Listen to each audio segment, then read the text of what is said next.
What up, Internet? Whoop.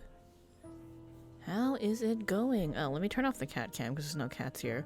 Alright, so today we are going to be doing a collab stream with my good friend DrLupon, also known as Choco Thunder in our FC. We're going to be streaming The Letter. This is not the first playthrough. It is the second playthrough, technically. And we're going to be doing a little thing with it. So let me actually switch over. I have my Discord muted right now, but let me switch over. So our screen's going to be set up like this. We're going to be using a bot for 14 called Sir Aymeric to help us make some decisions. Alright, so let me go ahead and unmute in Discord. Check on Choco to make sure he's all good. Okay. Hello Okay. there. How you doing? Y'all good? Oh, I see the message popping up in the congregation chat here. Yeah. So I think we're all set on my end. I'm ready when you are. All right. Switching over to gloriousness in 3, 2. Let's see if it comes through. All right. And we are all set, live, and ready to go. Let me see. Just make sure that your Discord is coming through. Okay. Oh yeah, I should have probably checked volume levels. Can you talk really quick? Talking really quick. Okay, good. You sound good. Your sound level is great. So I believe everybody should be able to hear you. And we can start whenever you're ready. All right. So I'm checking to see if my levels are coming in okay on my stream. Is you coming in clearly? I hope on so. Stream? I hope so. Damn. Testing. Right. Wow. Cats are great. Very amazing. Highly recommended. 10 out of 10. One of them knocked down my webcams again today because he decided to climb up on the shelf. Oh dear. All right. So just in the middle of the yellow, so it should be okay. Yep.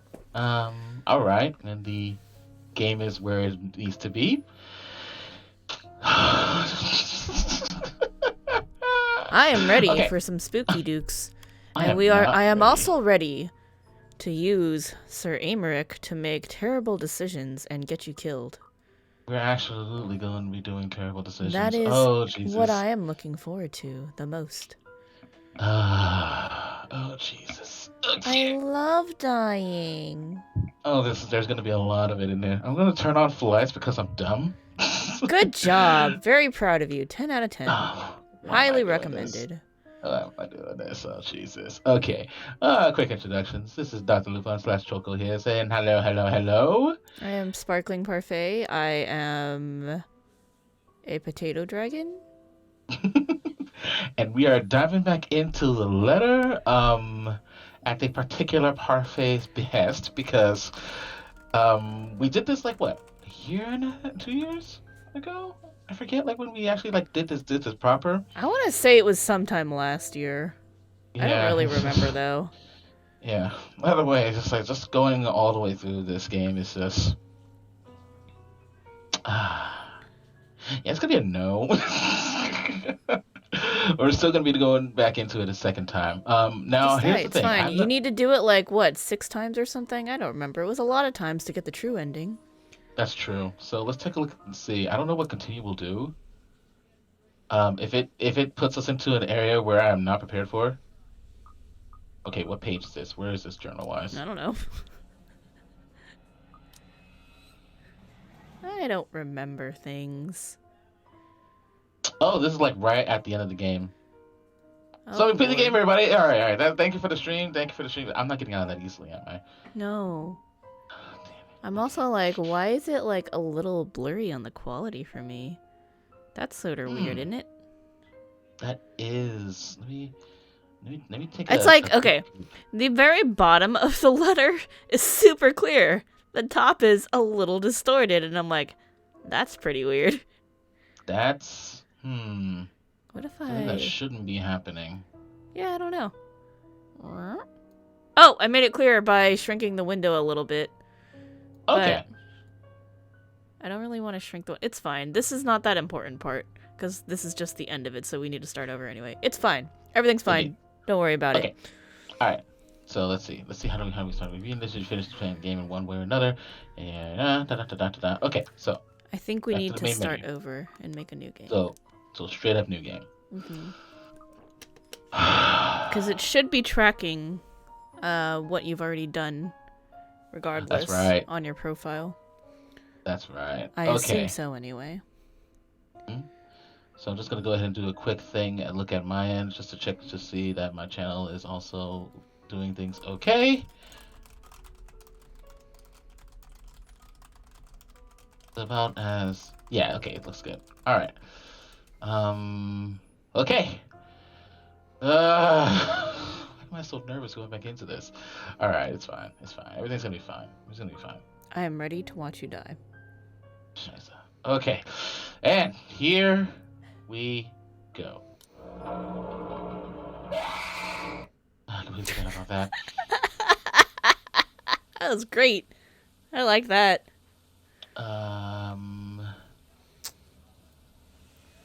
The Ermengarde Mansion was built for Lord William and Lady Elizabeth Ermengarde of Luxbourne, humble ambassadors of peace and beloved by their people.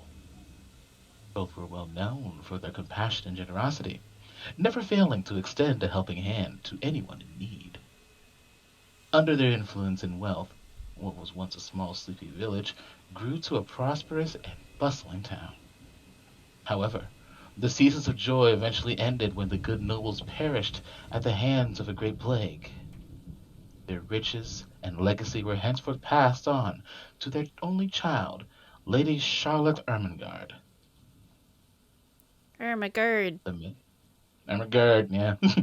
The mansion has stood since the 1620s, a witness to a very long history of joy and pain, sunshine and rain. No, not that song.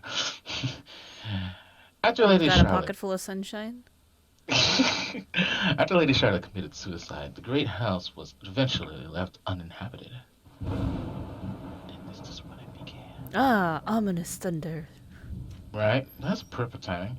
Surrounding villagers spoke of seeing and hearing unearthly things, of cries and howls that filled the nights, and hearsay of a mysterious woman roaming the hallowed halls, aimlessly. People who dared enter its walls were simply never heard from again.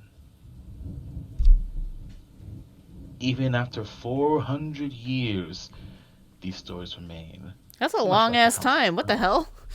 Right? Whispers about the once great house, its legend, and its curse still fall upon the village's ears. In spite of this, the current owners are convinced that these stories are nothing more than a hoax. With little regard for the truth, they had Briar Realty Corporation place the property back on sale. Like Pandora's box, the secrets that lie inside await to be discovered by brave souls. It's like just asking for trouble. Oh, of course. No matter what happens, take care not to be consumed by the curse. And I'm not remembering it talking directly to us. I don't know. It's been a while. I couldn't tell you. Yeah. Could not tell you. Good luck. Good luck. Have fun. Game said so. It's all good. Hello? Isabella? Are you there? Where are you? This is where I forgot that the game was actually mostly voiced. It is. That's why I didn't ask if you wanted me to read anything, because I'm like, hey, I probably don't have to. Makes sense. Actually, I think that might be... Yeah. A familiar jittery voice comes from the other end. Oh, hey Rose. I'm at St. Goretti High. What's the matter? What do you mean, what's the matter? It's a mansion, silly. I'm here and you're late. Uh-oh. Jeez, we're on shift together. You promised. Oh Rip. my god, please don't tell me you forgot. You were planning on leaving me to check this place out on my own, weren't you? You chickened out. Calm down. You know I take my promises seriously. Do you? I'd like to believe that. So hurry up and get here. This place is huge. A bit too quiet since no one's lived here since, forever, but beautiful nonetheless. Why are you so surprised? This isn't the first time you've been there. I know. I just wish I could live in a place like this. I don't know about that, considering that it's been around 400 years. It's a good place. It's a beautiful spot, but it's haunted. Hell no. Look, I don't even want a house that's older than 50 years old because there's a lot of work to be done in a place like that to replace all the building systems. Right? So Jesus. it's like a place that's 400 years old is just asking for some shit. Mm-hmm. Yeah, well, I wouldn't be so sure about that. Not after the rumors that say it's haunted. Uh-huh. Jeez, never mind those rumors. Ghosts aren't real after all. Quick, knock on some wood. There we go. And even if they are, which they are not, they can't do anything. They're nothing but spirits. You don't know that. They might be listening or watching right now, and they might not be happy with you enough to curse you. No offense, sweetie, but that's a bit of a stretch. Believe it or not, it's better to be careful. That's what someone who's about to get cursed You know, says. not every property Mhm. we sell will end up with a dead body stuffed in a sofa. And I think that mansion is where we'll likely find another one. I can feel it. That was one time, Isabella. Loosen up. The fact that it's one time too many, you know? Yep. Wait, just get here ASAP, please. I'm getting bored being here on my own. Fine. Let me just finish up here. I'll be right there soon. Okay, see you. Bye.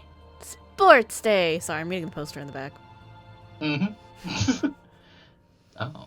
Oh.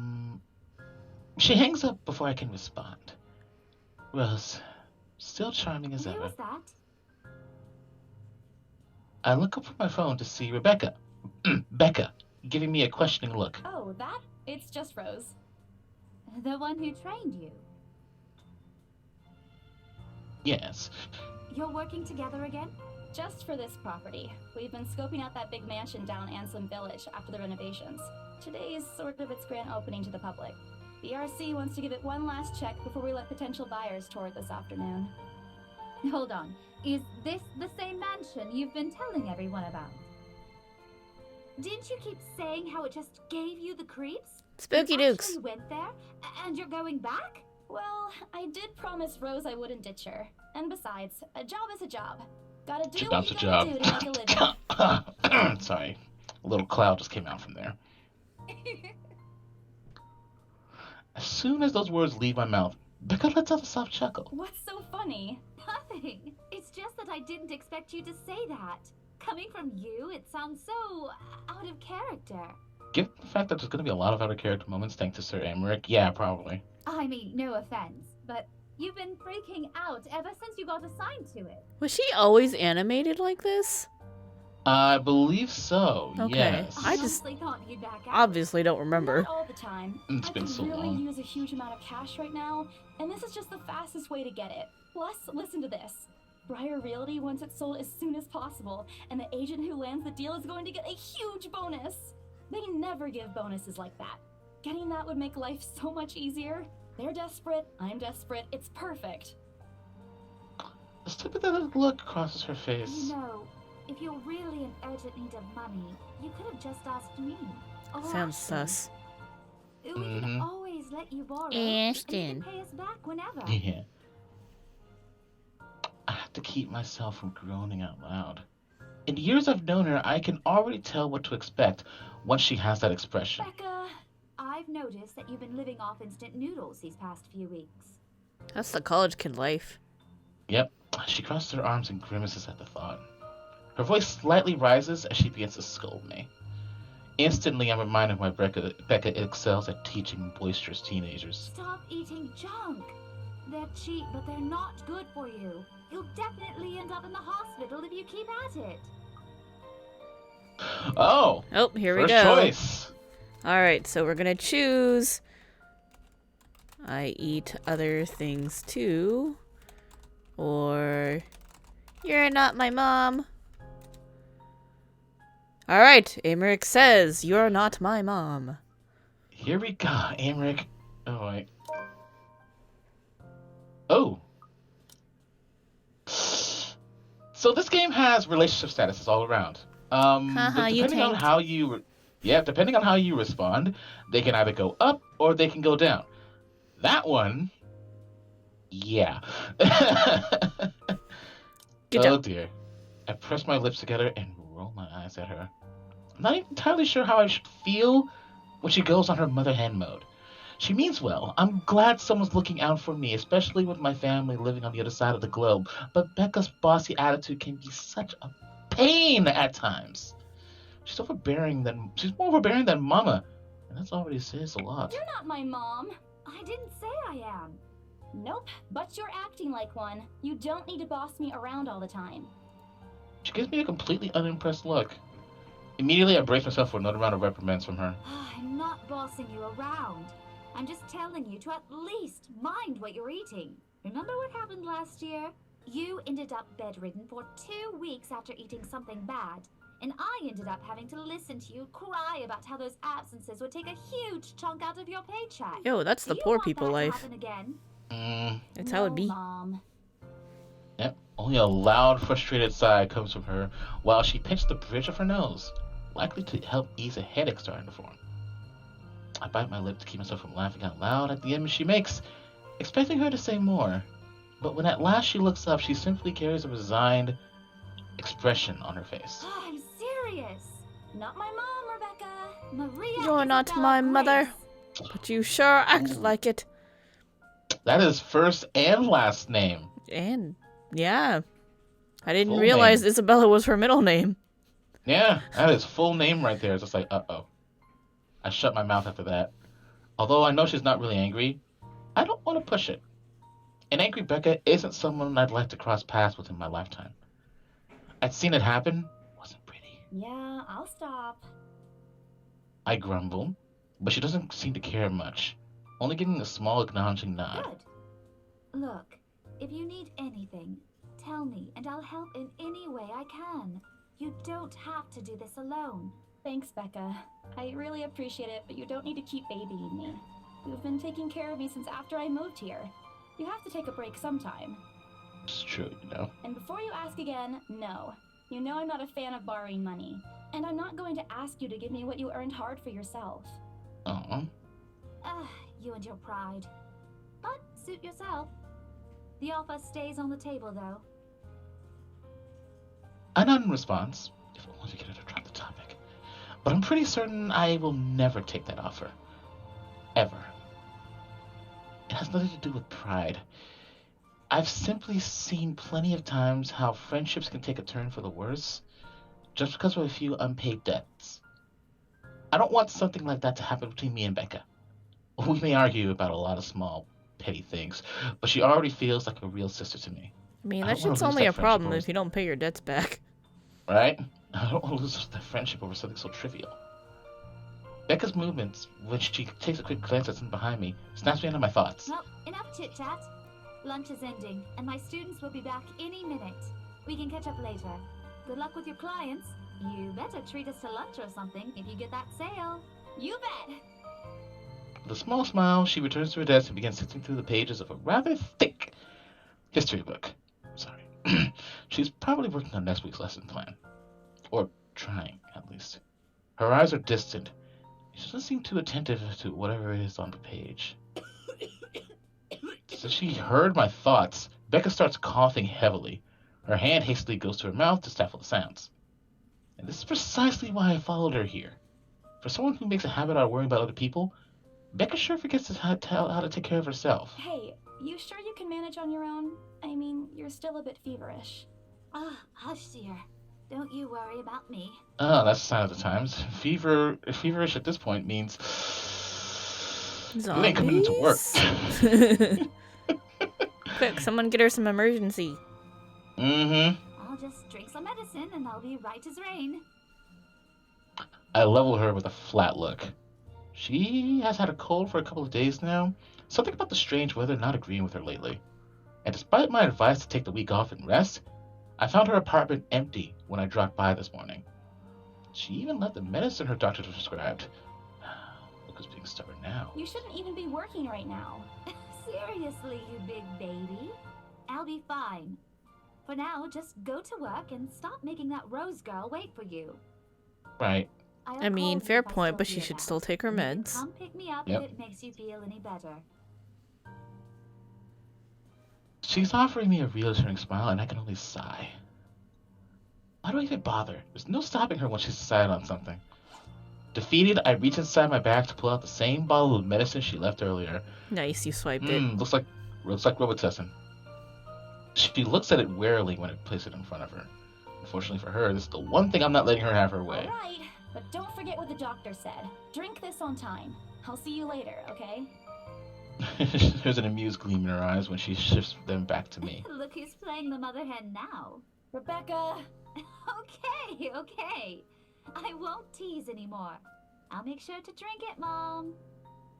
Yes, mother. Before I can retort, she takes another look at the clock. I take that as a sign to finally end the conversation in my short visit. With a small wave, I leave her alone in the classroom and her thoughts. I hail a passing taxi to take me to the property as soon as I leave the school grounds. It's a nice little small town looking place. Everything's like here, including like a Starbucks and a hospital. Starbucks. The mansion is some ways out in the countryside, but I don't have trouble giving the driver directions. Apparently, everyone in Luxport City knows of it, including every bit of rumors surrounding the place. In fact, just the mention of its name is enough for locals to give you a cautious, sidelong glances. I learned that the hard way the first time I commuted there, and it only boosted my belief that there's something more to the house. Even the news of it being renovated and placed back up in the market has caused quite a stir. Thankfully, it died down a few weeks later. The place would have become a lot harder to sell otherwise. I avert my eyes from the window once the buildings shrink into distance. Get a glimpse of the countryside soon, although a quick glance at my watch tells me we're still a few minutes away from our destination. Might as well get some work done. Rose did ask me to review the mansion's documents. I looked them over last night, but you never know when things may go wrong. Life has ways of messing things up like that. Halfway through reading the papers, my phone rings again. More like vibrates because, we don't hear a goddamn ringtone. I pick up without looking, neatly tucking it between ear and shoulder. It's probably just Rose again anyway. Rose? Guess again. Hey! Oh no, it's Ashton. It's Ash! That voice. Ash. Bingo.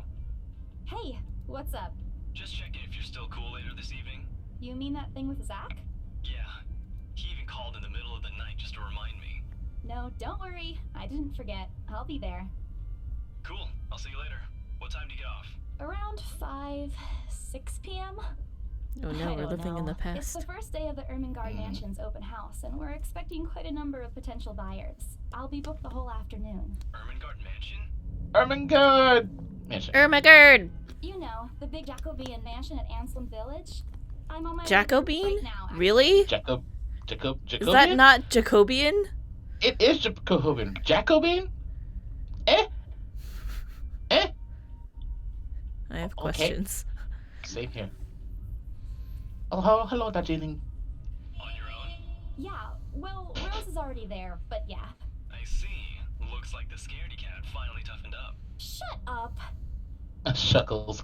I can't help but roll my eyes upon hearing it. I'll see you later. He's an asshole. I just love how it just adjusts right there. Haha. Whatever. Bye. Stupid asshole. Always teasing me whenever he sees a chance. I'll show him who's tough. Mm. Oh, journal update. Nice. Like, Good job.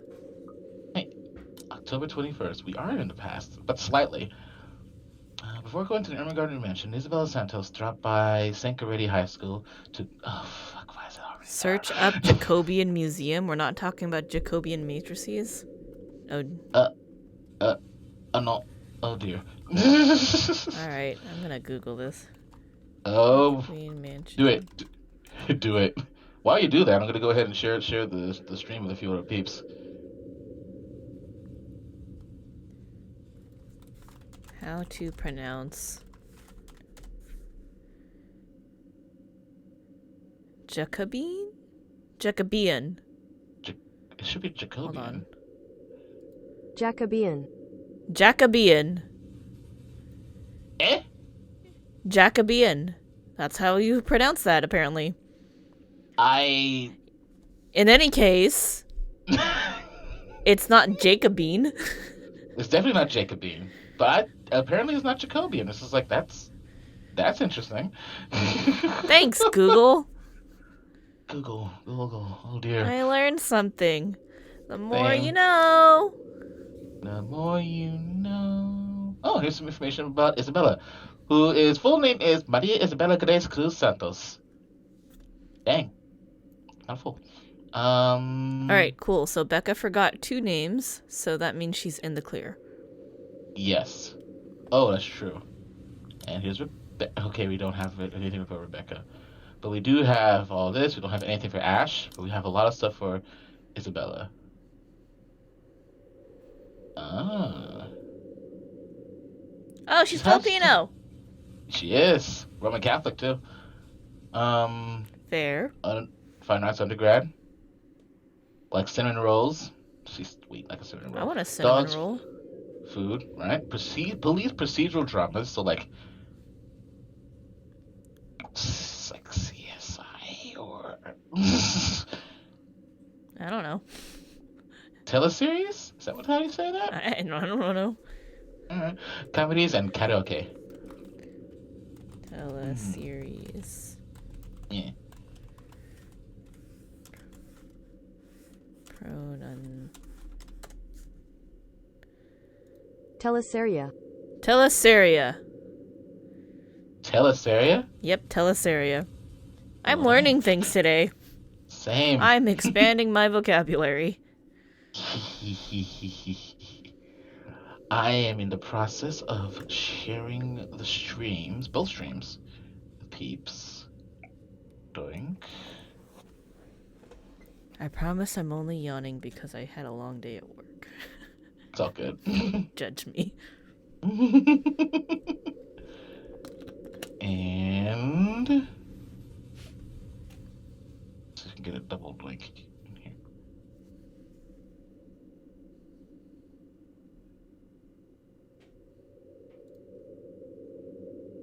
Okay. I'm gonna ping you. All right. She is the 3rd child among 7, daughter of a laundrywoman and a jeepney driver. She went to a public school and was an average student, but took to art easily. Eventually, she pursued a degree in fine arts as encouraged by her father. However, when the man was diagnosed with terminal illness, she had to stop studying to make money. It was Isabella's aunt who helped her get work overseas in order to earn more money than any local job could get her. Rose Cooper became her mentor as soon as she started as an agent at BRC. It's been 5 years since she met her neighbor, Rebecca. She met Ashton during an unfortunate incident involving her first sale at Devon Court, and later, Zachary through him. We'll find more about those peeps later. Just here already. We'll find more about those peeps later. Are we ready to continue? Let's do it. Not ready. I'm really not ready. This place looks nice.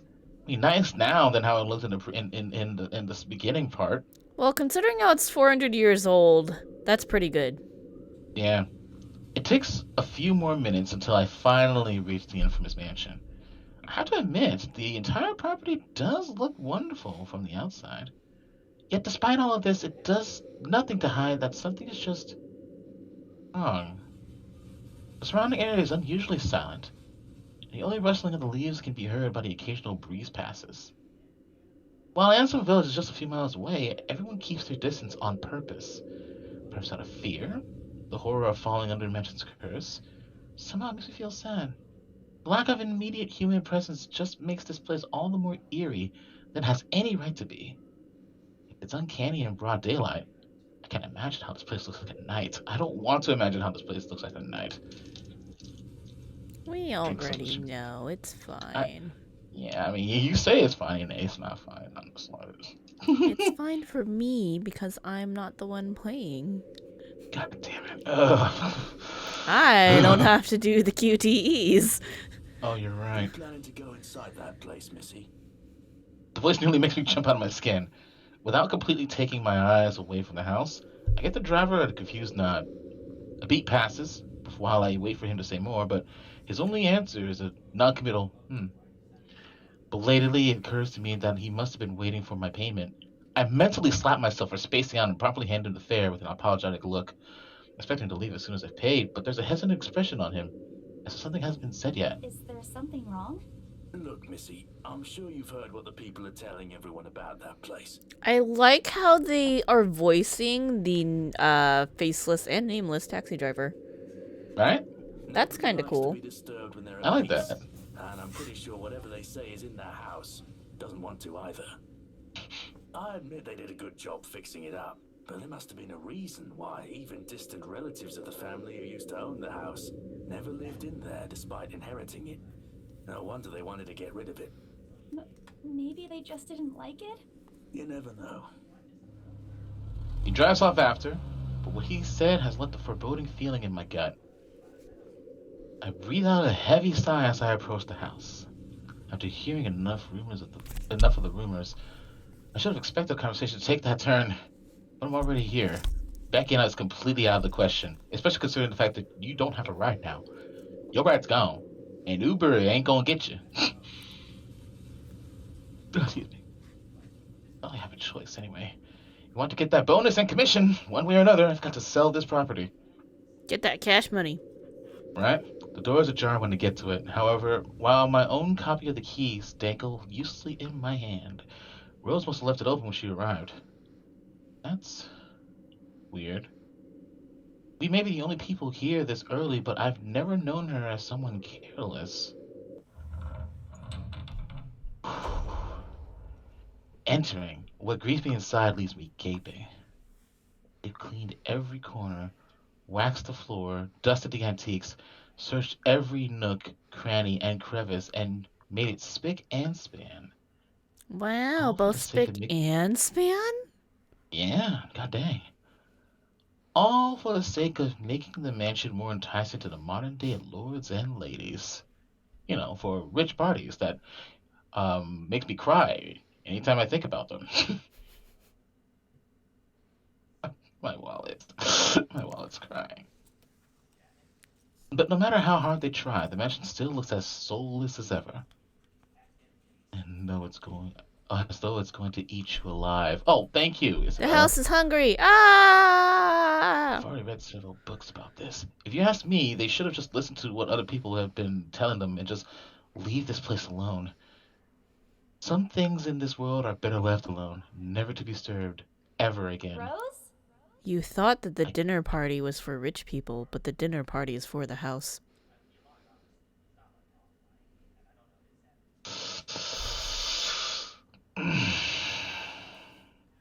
Yeah, that's freaky. I call out. Rose, I'm here. Where are you? My voice echoes softly through the hallways. Oh, who am I kidding? In a place this big, I don't think she'll hear me no matter how deafening the silence is. It could be all the way on the other side of the property for all I know. Quickly, I reach for my phone and dial her number. But The number you have dialed has not been recognized. Please check and try again. also the operator's voice. It's pretty cool. That's a very good operator voice. TBH. Yep. What do you mean has not been recognized? We were just talking a while ago. It's not like she was eaten by the house, right? Or maybe the ghost did hear us talking and spirited her away, right? Right? No. Isabella, don't be ridiculous. She probably just wandered deeper into the house and lost signal or something. I dial her number again, hoping the call will connect this time. The number you have dialed has not been recognized. Please check and try again. But to no avail. Oh boy. I have a very bad feeling about this. That phrase should be banned. That's just asking for trouble. It is. Rose? If you can hear me, please come out.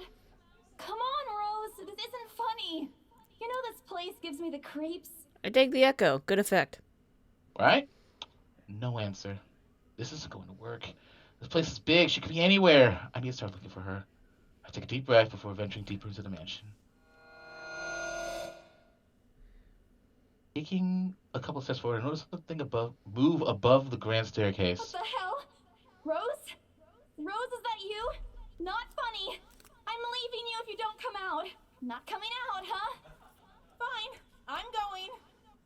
Okay, that's a lie. She's my friend. I can't really leave until I know she's alright. Growing desperate, I try to contact her number again. Come on, please give me something. Please, Lord. Finally! Hello? Hello? Rose, I'm here at the mansion. Where the hell are you?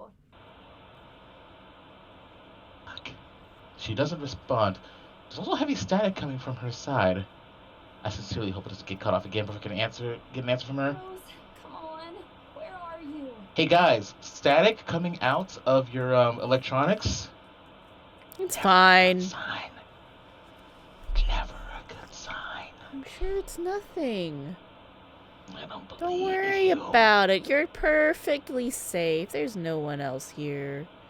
Mm, Just you and me and this my little friend here. I'm gonna need something happy for like at least an hour before I sleep. I got work tomorrow. Nah, we're good. Let's keep going. This is a God. nice, happy game. Letters are great. Nobody writes letters anymore. Damn it. A few moments pass until the static eventually starts to quiet down. I'm an addict. Bros, I had no idea. The attic. Why? Oh god. Crap, it got cut off. Man, do I really need to go there? With how deep inside the mansion the attic is, there's barely any signal there. No wonder I can't contact her. But why is she there? Out of all places, she just has to make me go fetch her in the creepiest room of this place. Is she doing this to get back at me for being late? Whatever, I'll just go. The sooner I meet up with her, the sooner I'll feel better about being here. I carefully make my way up to the staircase. My legs wobble as I mentally curse the fact that I've chosen real estate instead of picking a career that doesn't involve strange abandoned houses. Upon reaching the top, the grand hallway greets me. Branches out to the two major wings of the mansion, the east and the west wing. You know, the west wing where the beast lives. Oh, I was wrong. thinking about the White House, but this is a perfectly nice and safe corridor. Look at the big open windows. I'm sure it's fine. Right? Fancy gold chandeliers that nobody needs. Uh-huh. There are two attics here, one on each side, but the east one has been converted to a storage room of sorts, and somehow I find it least likely for Rose to wander there by herself. Besides, she never did like going to stuffy storage rooms. So I head towards the west wing first, where a simple wooden door at the end of the hall opens to a small room. Inside, is another set of steps leading to the second attic. Unlike the grand staircase, though, the stairs to the attic are steep and narrow, made of old stones and covered with a thick coating of dust that kicks up into the air with every step. Okay, I guess if they built the house using stonework instead of wood frame, then yeah, it would last for several hundred years. Yep. Thank God This it's makes still sense. daytime. If it wasn't for the light streaming through the door behind me, I might easily stumble and fall. With how old the place is, there are no light fixtures to illuminate the cramped passage up. Why they didn't bother to add one when they renovated escapes me. What an odd thing to do. Sheesh. Uh-huh. They did that with the rest of the house. Small bedroom welcomes me at the end. Looks exactly as it did last time I've been here. Full of So dust, they made the worn house out. spick and span, but they couldn't fucking clean up the cobwebs in the attic. Right? Look at that. That's gross. That is nasty. Odd. I thought they cleaned everything. Did the crew miss this room? Just like you were talking about. Clearly this is the least of my concerns right now. The more pressing matter is Rose. She's not here. Was I dreaming when I talked to her a while ago? Did I mishear her? I think you No, need to worry no. less about ghosts and more about spiders at this point. Yeah, right? It couldn't have been a dream. After all, the creepy ambience of this estate is doing such a remarkable job of making sure I stay alert and awake. And I'm sure she says she's here. Is this a prank? Maybe the phone call was Rose's last message to me before the curse got to her. Ugh! Shut up, brain! You're not helping. Don't make this scarier than it already is. But if she's not here, then where is she? What the hell was that? That's it. Can't do this anymore. I'm leaving. We must have angered the spirits living here. I knew disturbing the mansion was a bad idea right from the very start. But nobody listened. Be fucking realistic, they said. They think I'm cuckoo because I believe in curses and ghosts and all that. Me and my outlandish backwater country beliefs. Notice how, like, in certain things, it's like when they're, like, really and truly emphasized, they're italicized. Yeah. So it's just like, yeah. I've always tried to be a model employee, but not this time. No, I'm turning back for the sake of my sanity. Bar Realty can find another agent who is more fucking realistic to tour people around this haunted house. And before leaving, I take one last look at the gloomy old room, just to check. What's this? My worries about Rose's whereabouts must have caused me to miss it when I first entered the room, but there's clearly something on the floor. It looks like... A letter? See, she was really that scared. She should have just been like, quick peek in and out, been like, anyone in here? Nope, no one in here. I'm fucking out of here. But no, Yep. she's like, hey, look, a thing on the floor. Maybe I'll look at it. Right? And that usually just sets you up for failure, right? And it's like, you're the one who's like, fucking scared that this place is haunted and you want to like stop to look at everything and then touch it. Right? Shit. Okay. Oh, out of sheer curiosity, I leaned down to pick it up. Strange.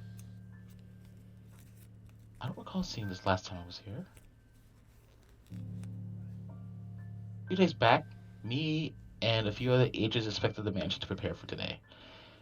I had been to the last to look inside the attic and leave, and this certainly hadn't been here before.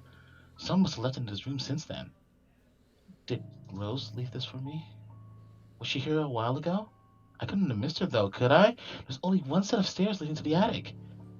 The letter isn't exactly in pristine condition. In fact, it looks rather ancient.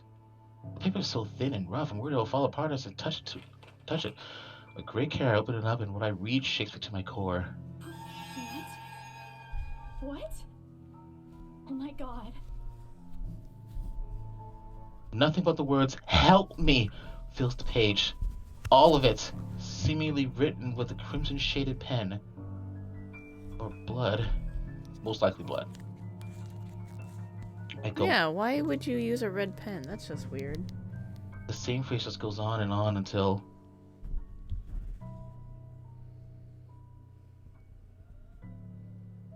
Send this to 5 people or else. Send this to 5 people or else. Or else what? Or else what? Or else it's a chain letter. Yep. As quickly as I scan, I scan the back of the paper and peek into the envelope to make sure I'm not missing out on the second page. There's nothing. No. Oh, please, no. My hands tremble as dread creeps over me. The room is suddenly getting colder. I need to get out of here. Folding the paper in half, the sight that greets me next has me frozen on the spot. Ah! Feet!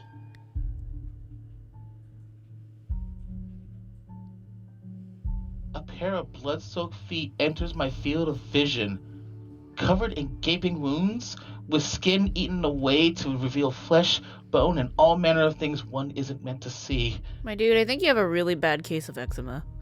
Yep, it's too much. All of it is too much. I want to cry, call for help, but the words catch in my throat. Even my feet won't move, completely paralyzed out of terror.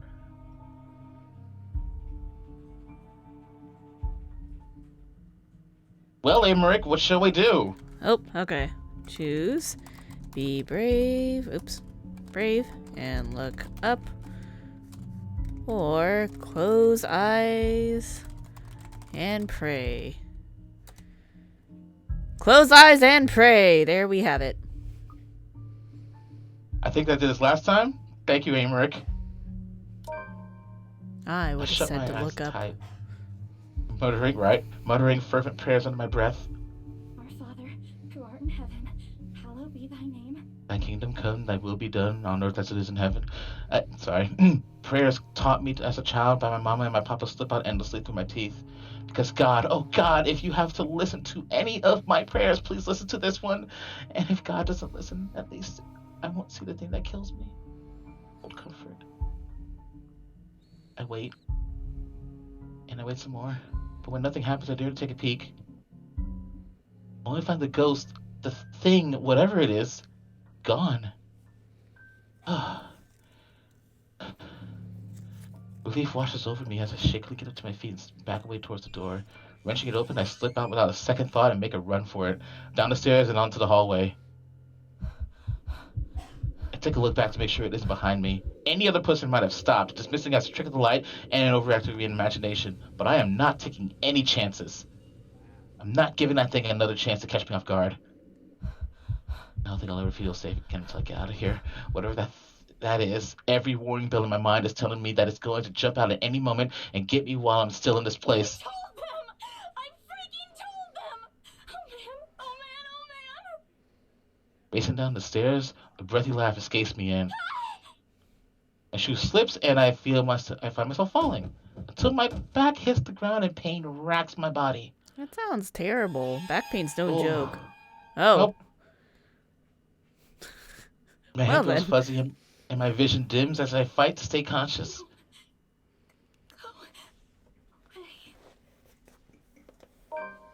The last thing I see are those feet before all I know is darkness.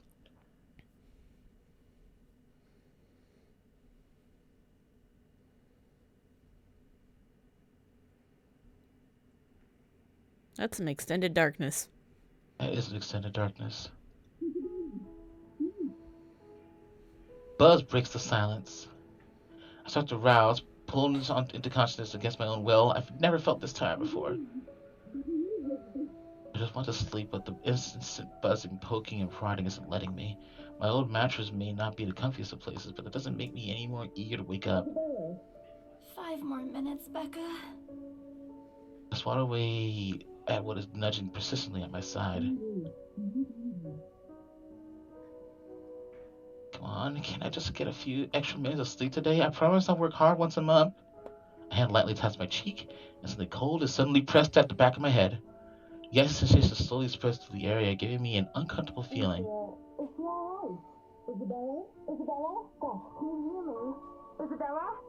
It's like the adults in Charlie Brown. Right?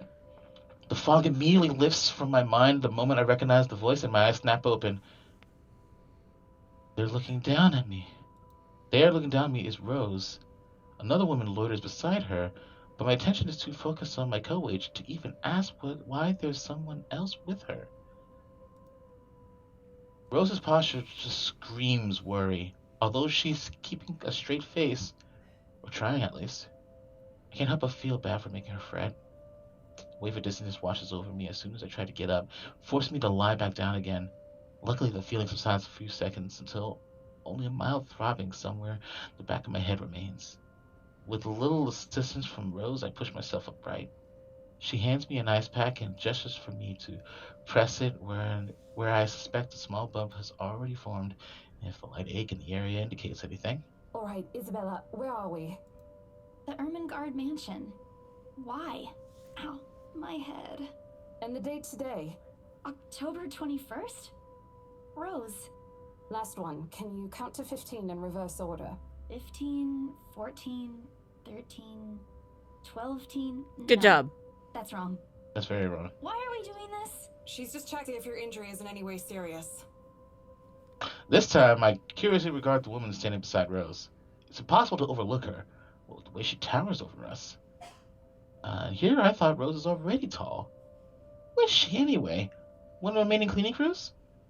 But with how primly dressed she is, I don't think anyone would want to clean in a suit. An expensive suit at that. The clothes alone must have already cost a fortune.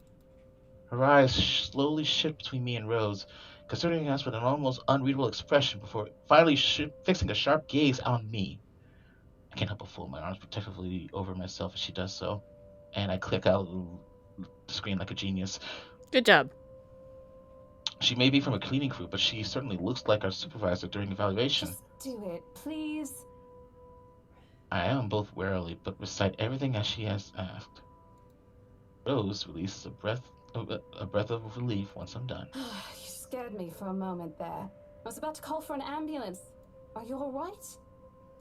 Desperation soon replaced a dull ache. The memory's a little fuzzy, but the attic? And There was someone, Rose. In the attic. Someone? You mean a client? Oh, that's unlikely. It's probably just one of the cleaning crews. The boss sent a few of them back this morning for some last minute. No, not any of those. They're, I'm not actually sure. Wait, didn't I call you? You said you were in the attic when you answered. That's why I went there in the first place. Both Rose and the lady look at me like I've grown another head. Did I say something weird? Rose quickly casts an apologetic smile at the woman before the awkward silence stretches on further.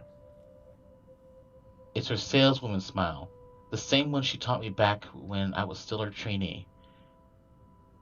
Show this to troublesome clients or just to avoid trouble in general, she advised. It's also the same one she gives me when I've done something particularly absurd that may cause us to lose a potential sale. Her eyes are serious when she turns back to me. She takes both of my shoulders, gently squeezes it, and with as much patience as she can muster. As much as I'd love to have gotten at least a heads up of your arrival, I didn't really get a call from you. You know, signal here is absolutely horrendous. I was in the garden earlier and couldn't even make a single call. Isabella, I'm going to ask again. Are you really all right? What happened? I don't know. It's all a bit blurry. I remember I was looking for you, but you weren't in the attic. And there's whoever it is. Then I must have tripped on a rug or something on the way down. Oh no. Do you think someone came in while you were out? You left the main door open. We are so going to get into big trouble if something gets stolen, Rose. Perhaps it is a concussion. Are you sure you feel fine? We could still call for an ambulance. I could cover for you. No, I'm fine. I'm okay, Rose. I can work. Wait, hold your horses, Rose. I can't just miss an important sale because of a minor bump in the head. Concussions are serious business. Right? An extremely minor bump. I've had worse when I was a kid. This is nothing. Besides, if I leave, you'll have to shoulder everything in the open house. Alone. And in a mansion this big? Well, there's also the part where I may lose the bonus BRC promise, but that's completely beside the point. Rose gives me a skeptical look when I return the cold conference to her and push myself off the floor. I have to use the staircase railing to steady myself, but otherwise I feel fine. I'm A-okay. The two of them exchange a worried look, and Rose assumes a contemplative look. But my lower lip in anticipation, she says no. Right, you in. Smile threatens to slip out from me. If I see that you aren't feeling well, I'm taking you personally to the nearest clinic to have you checked. Clear? Clear as day, ma'am. Thanks, Rose. You insisted. But remember what I said. First sign of you looking not okay, and we're off. No questions asked. It's just a small bump. Don't worry. You shouldn't downplay these kinds of things. It could be a serious injury for all we know. Suddenly a small cough sounds against the walls of the foyer, interrupting our banter. The woman is looking expectantly at the two of us, her stare making me shrink back a little on myself. She isn't really intimidating. Well, she is, but not in the scary negative way. Far from it, actually. Her demeanor simply commands an air of sophistication and respect. In a different world, a younger me would have probably wished to be like her. At our lack of response, she coughs again, lifting a well-trimmed eyebrow at me in question. Words get caught in my throat at the sight of it, and Rose, as usual, is swift to catch my blunders. My sincerest apologies, Miss McCulloch. Marianne McCulloch. Ah! My first chance meeting her? I love Miss McCullough. Miss McCullough is very sweet. Oh, hey. Well, looking for a missing co-agent, Isabella Santos found a mysterious letter in the Ermengarde Mansion's attic. Ermengarde. Right. Driven to fear by what she read inside, thinking this place is cursed next at work, she hurried to leave the place only to meet... Oh, we know who she met. Ah! She hands Rose her business card. Marianne McCullough. Trelly Rose Designs, interior designer, McCulloughXmail.com. The words interior designer catch my eyes before my partner flips it over. Oh. Probably someone interested in the mansion for its 17th century influences then. I won't hold her the answer, though. Despite the hearsays and remaining uninhabited for years, The mansion's original fittings and furniture have been kept completely intact and restored to pristine condition. Will some people find that trip to the past feeling appealing? After all, with what it offers, this place could also be a haven for people looking to live somewhere with a classic historical charm. Miss McCullough, I'm Rose Cooper, and this is my partner, Isabella Santos. We're just ironing out a few things, but we'll be starting the tour soon enough. In the meantime, we've prepared some refreshments for you in the parlor while you're waiting. If you could please. Thanks. There's no need for it, though. I just dropped by for a quick survey of the place. I thought I should check the estate before I meet with the homeowners. Rose's confusion is impossible to miss when she glances at me, and I return with an equally perplexed look. Home's up for sale, but there's homeowners. Right? And against my better judgment, I blurt out the first question that comes to my mind. I'm sorry. Homeowners? Should have kept my mouth shut. A flash of irritation crosses her face, but it instantly disappears under a mask of professional detachment. Yes. Hannah Wright? She hired me to handle the interior design for their new home. This is the Ermengarde mansion, right? It is, but... She pauses, possibly trying to find the right words to fix the awkward situation without offending someone. Yep, here we go. Suddenly, Rose nudges me with her elbow. Choose. We'll check with our supervisor. Or, I don't know. This is the least professional, I feel, but here we go. We're sorry, ma'am. We don't really know what's going on here. Yep. Ha! If it's okay, maybe we can... Aren't you the ones in charge here? How can you not know what's going on here? You see, Miss McCullough, right now the house is... Amazing how she could keep her voice level, yet still convey utter displeasure with it. I've dealt with people acting the opposite before, and if I were to choose, it's much easier to hang clients who will talk your ear off when angry. People like her are the hardest to read. Besides, beside me, I shoot Rose a pleading look. She returns it with a glare before taking the reins from me and attempting to smooth out the situation. There's a promise in it that we will all be talking about this later. I'm not looking forward to that at all. What can I do? She can deal with this better than me. Who knows what might come out of my mouth if I handle this on my own? We're really sorry, ma'am. My partner's probably still a bit winded from her fall. If she's unwell, then she shouldn't be working here right now. She raises a hand to rub the side of her temple as to stave off the beginnings of a headache. Never mind that. I just want to know what's going on here. I thought my client already owns this house and my services are needed. Perhaps there's been a confusion then. We haven't heard anything from our supervisors regarding a closed deal for this property yet.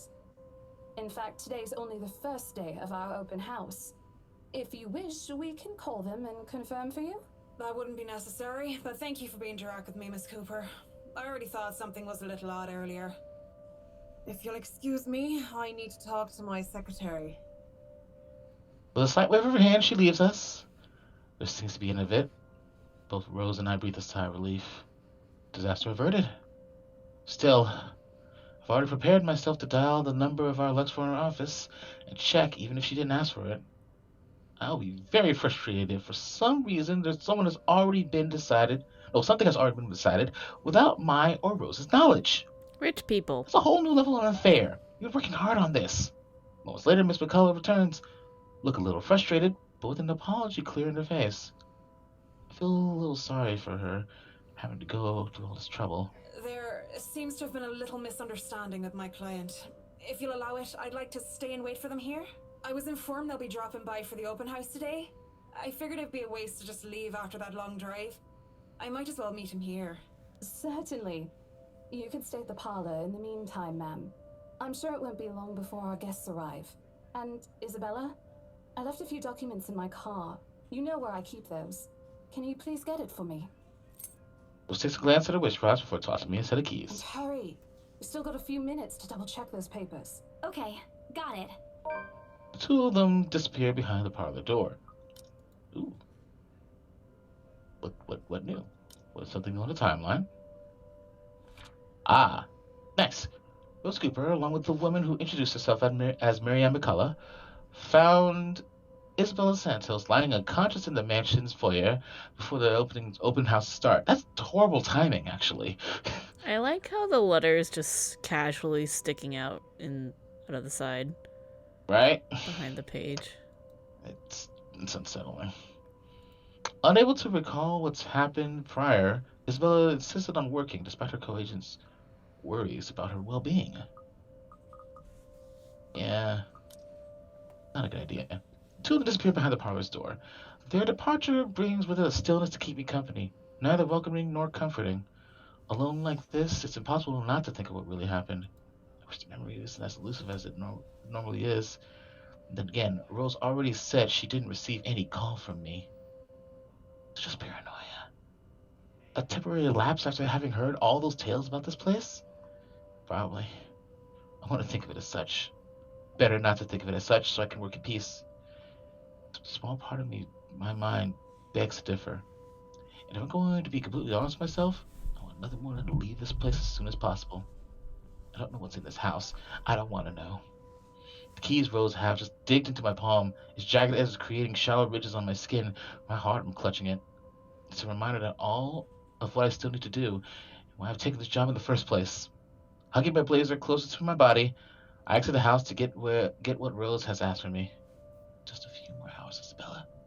Sell the house, get the money. So you get the blood off everything.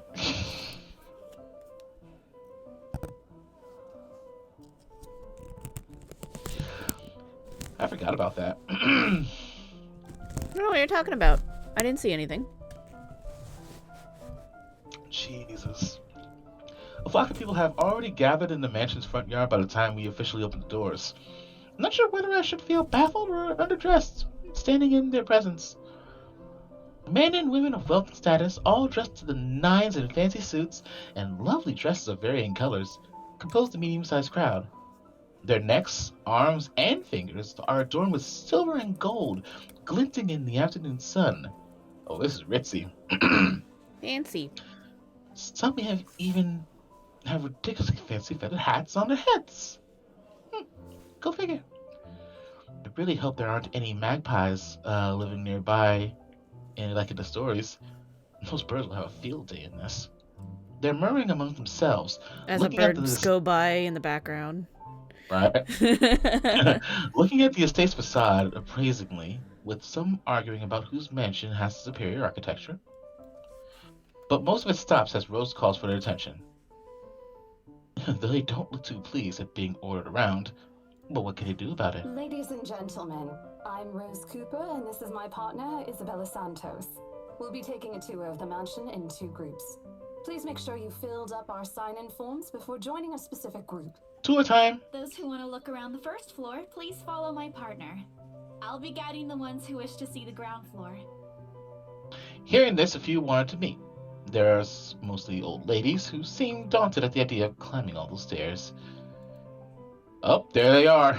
Miss McCullough also joins our group, but what really catches my eye is the elegantly dressed pair she approaches. It's so nice to finally meet you! When Chief Inspector Lee mentioned that a famous interior designer is in town, I knew I had to get you. Your confidence in my skills is very flattering, ma'am. I'm sure you won't disappoint, Marianne. Oh, you know each other? Not at all, ma'am. You mentioned something about a Marianne on our way here, darling? Oh, yes, I think I did. Ah, they must be the clients she was talking about. I might have seen their faces somewhere before. Some magazine? Or the television? I can't quite remember. But then again, most of our guests have likely ended up on the news, one way or another. I won't be surprised if those two already have. For people who are popular though, they aren't dressed as loudly as the others. And in their simplicity, the couple stands out. The woman in particular is stunning enough to turn the heads of most people in my group, especially the men with wandering eyes. I assure you that clear the throat was me legitimately clearing my throat. About that. that. Drink a little more. Yes, that's what it is. That's what it is. Hydration is good. The guy standing beside her doesn't seem to mind though. And if I'm going to be a bit bolder in my assumptions, I say he's basking in the attention. Both of them, in fact. And I think they are brother and sister if it wasn't for the public display of affection. Matching rings on their fingers just cement the fact that they are indeed a couple. Isabella's really observant. I mean, okay, these are bands that are studded with diamonds, but, you know, most people just take a look at that and be like, oh, okay, just some nice fancy rings. It's a nice, simple ring. Mm-hmm. Not everyone needs the biggest diamond in the store. Alright? Whatever. Couple or not, what's important is that we get this deal closed before the current owners can even think of canceling the listing. I just hope one of the people in my group, my or Rose's group, is brave and generous enough to buy this mansion. So, with papers in hand, I lead the way. Oh. Excuse me. Today marked the open house of the infamous Ermengarde mansion. Ermengarde. Ermengarde. I'm gonna say it every time. Right? Open to the public for the first time in years, Luxembourg's most esteemed and prominent personalities gathered to catch a glimpse of the 17th century property, including Luxembourg's most well-known couple, Luke and Hannah Wright. When they aren't whispering amongst themselves or going ooh and ah over one thing or another, they ask questions. And from how the restoration process went to the part. Did I just legitimately hear somebody in the background go ooh ah? It honestly might have been just me going but I don't know now. That was probably. I would be very impressed if they added that as background noise. Right? Oh, I scrolled up. That did the thing. My bad. From how the restoration process went to the history of this place, I answered them all. More than happy to talk about the art pieces and the architecture mostly. However, I'm careful not to mention anything about the urban legend. Not good material for sales talk. Even if the entire population of Luxembourg knows about it. Some of the furnishings here are actually the 17th century originals, all of which have undergone a painstaking restoration process just to return its original beauty. Even the glass thing. Colorful ones. Oh, I don't know, but you get the idea, I hope. Stained glass windows? Oh, no, the art, this art right here. Especially that one, ma'am. It is said to be a gift commissioned by the fiancée of Lady Charlotte Ermengarde. The mansion's current owners have specifically requested that the restoration crew take great care in handling it. It's a priceless work of art and the most distinctive feature of the mansion. By the time I've stopped talking, her attention's already elsewhere. Isn't this place wonderful, darling? I told you it's not a total waste of your time. I don't know. Isn't it a bit too small? We might have to break a wall down to have more room. Oi! This place is huge! Rich people. Well, I think it is just right. Don't you think so, Marianne? Mom, you haven't finalized anything with an agent yet. I would really advise against making plans this early when... Never mind that. It isn't going to be a problem. We've got a wonderful legal team to handle everything. Oh, Jesus. The super rich people. Notes, I think I've got a few things I want changed before we move in. Oh, boy. The rest of that conversation gets lost in the chatter of our companions. I don't want to make any assumptions yet, but their sheer interest is enough to give me some semblance of hope. Please, please, please let these guys be the one. Eventually, our group reached the kitchen. Much like the rest of the house, a great deal of effort has been put in retaining the room's classic appeal. The open hearth at the end of the room, in particular, looks amazing, like the ones I've only seen in fairy tale books. And mad props to the cleaning crew. Seriously, after overhearing hundreds of their complaints about the soot and tar staining the bricks, and how much of a pain in the arse cleaning this will be, they still managed to pull this off. Or make it look presentable, at least. The highlight of the room, however, is what's underneath this hatch here. See, I hear that, and I'm like, no. Oh, don't say anything yet. An underground wine cellar. That's the first time the guy in gray speaks up. Mr. Luke Wright, my memory supplies from the forms they signed earlier. I do like wine. Right? Well, speaking of which, there's one that I have to show you from when I was out at in Massachusetts. Yeah, it's pretty good. Since the start of the tour, only his wife has shown any form of genuine interest in the place. But this time, something lights up in his eyes at the mention of the Undercroft. Booze. What's so interesting about a basement? I really don't understand rich people sometimes. He just gives me the impression of a child who has seen what he absolutely wants for Christmas. I always find it cute when I see children act that way. My younger siblings especially. On a grown man, it's almost funny. Yes, sir. It could house around 7,000 to 11,000 bottles of wine. Jesus That's fucking a lot Christ, of why do you wine. need that much? Truly. And the room, how was it built? The bricks that were used to build the cellar have been carefully picked for the purpose of maintaining and preserving a constant temperature and humidity in the room. It smells very knowledgeable of it. For It's a not good being place to keep your private collection in if you have one, sir. for not being someone who appreciates wine, she knows the right things to say. Exactly. It keeps the corks in good condition. Mm-hmm. And he knows about it too. Oh, love. Didn't you say before that you wanted to make your own personal vineyard? Perhaps you could start one here. You know we're going to need space for that, darling. And this isn't big enough? If it's space you're worried about, sir, the Ermengarde mansion sits on a 46-acre lot. There's plenty of room for it. We were told that the original owners had a horse stable built here before, too. There's a contemplative expression on Mr. Wright's face, but it doesn't say anything further. His wife, however, seems really pleased that he has started to show interest. If only a little. You need quite a lot That's of, a bit of space to have a vineyard. Right? So, if this place is that huge, more power to them. 46 acres? Jesus. I smiled to myself. I may not completely understand how these people's minds work, but I sure as hell know how to spot a buyer with sincere interest. Score. I can't wait to tell Rose. The rest of the tour goes by without a hitch. After more than half an hour, we're able to cover almost every room on the ground floor and are heading to the parlor.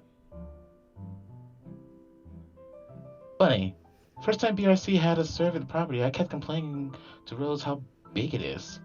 Now I can't even bring myself to care. No matter how much my feet hurt. Maybe this is just my excitement over a possible sale? Most likely. Cash money. Mm-hmm. Oh, great things happen in the parlor. When we reach the parlor, however, an odd feeling washes over me. It starts with a small goosebumps on my skin, a feeling of being watched intently. Whispers in my ear and shadows dancing, lurking in the corner of my vision. Dark silhouettes that are gone when I turn to look. A chill settles down my spine, making me feel sick, and I start to break out in a cold sweat. I can't do this. I need to sit down for a moment. The old ladies in the group have been requesting for a break anyway. If I could just... Excuse me? Everyone? We will be taking a 15-minute rest here before we visit the first floor. In the meantime, please help yourselves to the refreshments and snacks we prepared. If anyone has any questions, feel free to approach me. I'd be happy to help you. I let them sit while I retreat to the quiet corner to recover. It's not what you think. Think about it. It's not what you think. It's probably what you think. Right? Don't think about it. I left alone for a good while, same words spilling out on my lips in the sound of prayer, until his hand touched my shoulder. Hello? You there? Yes, ma'am? Oh, look at you. Having to show a group around a mansion this big must be exhausting. Hannah's really sweet. Not a problem, ma'am. I'm just doing my job. What a hard worker. Anyway, Isabel, right? Isabella, actually. But yes, what can I help you with, ma'am, right? Please, just Hannah. Call me Hannah. I just wanted to ask, how soon are we able to move in? Ma'am Hannah. My brain completely stops. The sick feeling plaguing me is suddenly gone, replaced by utter bewilderment. Is this a joke? She looks at me expectantly as I struggle to come up with an answer. Wait, ma'am, you see, but we haven't even negotiated a price yet, ma'am. We haven't even finished touring the rest of the mansion. A sale would be great and all, but... She stops me from speaking any further and puts a hand on my shoulder. For a moment, with her tight smile, she looks like she's tasted a particularly sour lemon. Oh, please, sweetie, don't insult me. Money is not a problem. Especially to them? No, it's not. Don't insult rich people, they'll sue you. This place is better off with us than with some old lady who'll probably just fill it up with cats. Yo, what's wrong with cats? I personally don't think there's anything wrong with having cats here, Ma'am Hana. I'm sure there's more than enough space here if you want pets. I'm still not feeling well. But what's wrong with cats? More importantly, why is she talking about moving in already? Well, I'm more of a dog person. Oh, there we go. But you see, this is going to be a gift to my darling. It's going to be our anniversary soon. And it would be so wonderful if you can secure its purchase for us. Why, I can even offer something extra if you help us out with the paperwork. We actually have a process for this, ma'am. I don't really think that would be necessary Her prides keep creeping or up. appropriate. And just what are you two lovely ladies talking about here? Leaving me and our lovely interior designer to talk here by ourselves. What would the people think, darling? Oh, it's just small talk, love. I was asking if she could help me with the paperwork. I try not to wince when her nails dig into my shoulder. Aha! I can't help but send an imploring look at Miss McCullough, who only looks away with a sigh. Yeah, I can give you a fact sheet and a form to fill out. She wastes no time in taking the papers from my hand and shuffles through the bunch. Oh man, Rose is going to be so angry at me for letting her do that. Wonderful. And Marianne, I'd really love to talk to you about those changes. You took some notes earlier, yes? I did, Mom. But I really hope that this time... Excellent. Hopefully you can help us out too, Isabel. Isabella. Right. It's a lovely name, Isabel. It's Isabella. Yes, that's great. I'm happy to put in a good word to your superiors too, and what's this?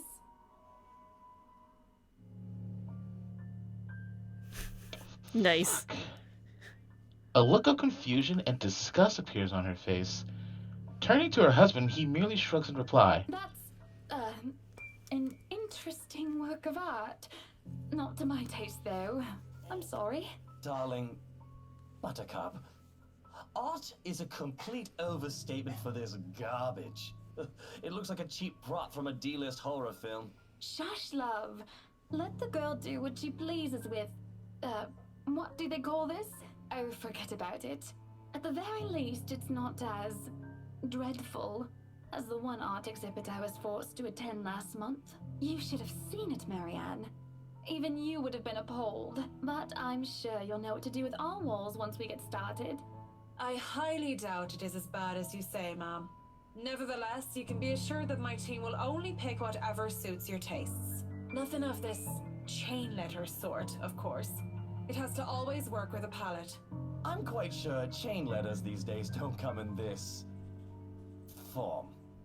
Yeah, we have email It's now. my turn to be puzzled. What do they mean? Rose and I double-checked everything. Are the papers I handed not enough? I wanted to ask what I did wrong. I didn't want to mess this up. But the way Ma'am Hannah's leading the conversation, I'm afraid that's exactly what will happen if I do interrupt Good her. to hear. See, darling, isn't she an absolute delight to work with? I can't wait to see how this place will look when she's done with it. Oh, you don't have to tell me that, Buttercup. Question, how the fuck did it sneak in there? I don't know. What'd you do? I didn't do nothing. Sure?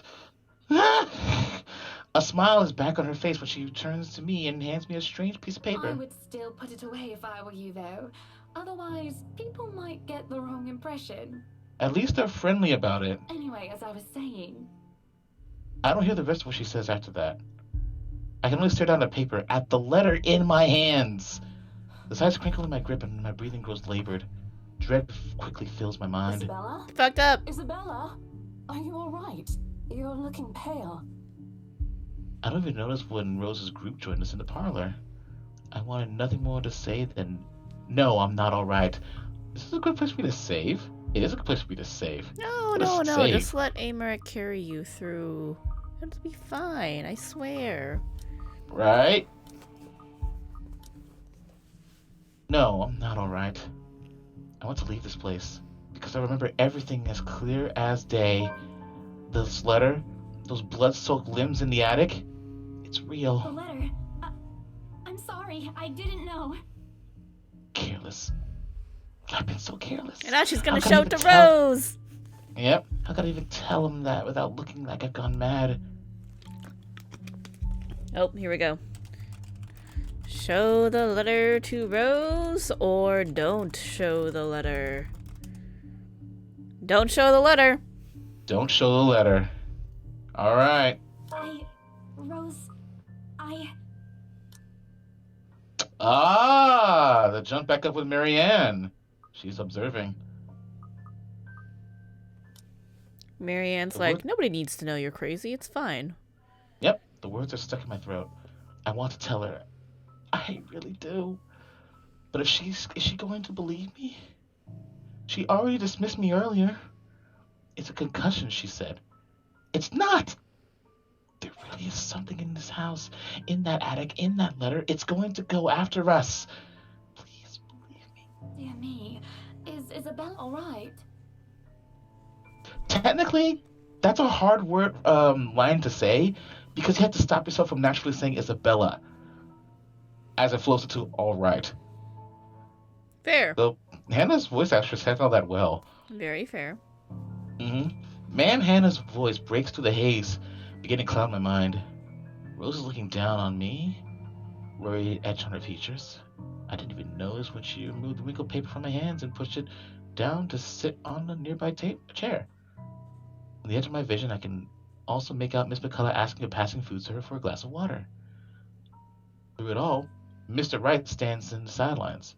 Although curious, he appears more inclined to watch the scene than help. They're all as likely to believe me as Rose does. To everyone, whatever's in this house is just a hoax. Cautionary tale for children. Isabella, do you need me to call that ambulance? She offers me a drink, but I push it away. I need to get out of here before I cause any embarrassing commotion, clear my head, take a breath of fresh air, anything to take my mind off things. No one is going to believe me anyway. No, I'm just feeling a bit out of it. Excuse me. I'll be back. I just need to catch my breath. Bowing my head, I mutter a quick apology and gather myself to make a quick exit. It doesn't matter if this place is haunted or not. I've caused trouble, and Rose can be quite unforgiving of behavior like this. I'm almost at the door when she catches up to me. Isabella, wait! The apprehension must have been quite obvious on my face, because her expression instantly shifts to something gentler. Eyes softer, fond smile spreading on her lips. Hey, I'm not angry. I know. I'm sorry I ruined this for you. Come on, you didn't ruin anything. It's not like we haven't ran into any problems before. If we don't get a deal today, we can always try on a different day. And look. She hesitates, completely trailing off before shooting her gaze down to her hands. A small gesture to stall. Her fingers are filling with a piece of folded paper. It's that stupid letter again. My hands stiffen when she gives it back, but I take it, nevertheless, more as an automatic response than any desire to have it back. I'll throw it away if I can, but I have this nagging feeling that one way or another, it finds its way back to me regardless of what I do about it. Rose, this is... You have to let them know about... I know you want us to get this sale so badly, and we've made a lot of plans on how to go about this. I mean, who wouldn't? This is the first time I've been assigned to a property like this. I've sold plenty of houses before, but nothing like what we have here. It's a beautiful house. I'd love to get one of my own if I ever win the lottery. Right? Jesus. I don't know if I'd want a house like this. This is a little too big. It's huge. It's fucking huge. But I think... Look, here's the thing, Isabella. If we are going to do this, work on something, I don't know, this big, I need you in top shape. And the way you are now... My mind stops. What? Wait. Stop being crazy. No, I can still work. I just need to get myself together. That's what you said earlier. I let it go because I thought, hey, it's your own body and you should know more than anyone how you feel. But after this, I really think you should take a break. You're kicking me out? No, I'm not. Look, all I'm asking is for you to take a seat somewhere I can see you, and let me handle this for now. You're clearly not yourself, and I honestly could use some time not worrying when you'll fall over or not. The day's not even over, and I'm already feeling the stress. Please, humor me just this once. She clasps her hands together in front of her, eyes pleading for understanding. And I do understand. to some extent.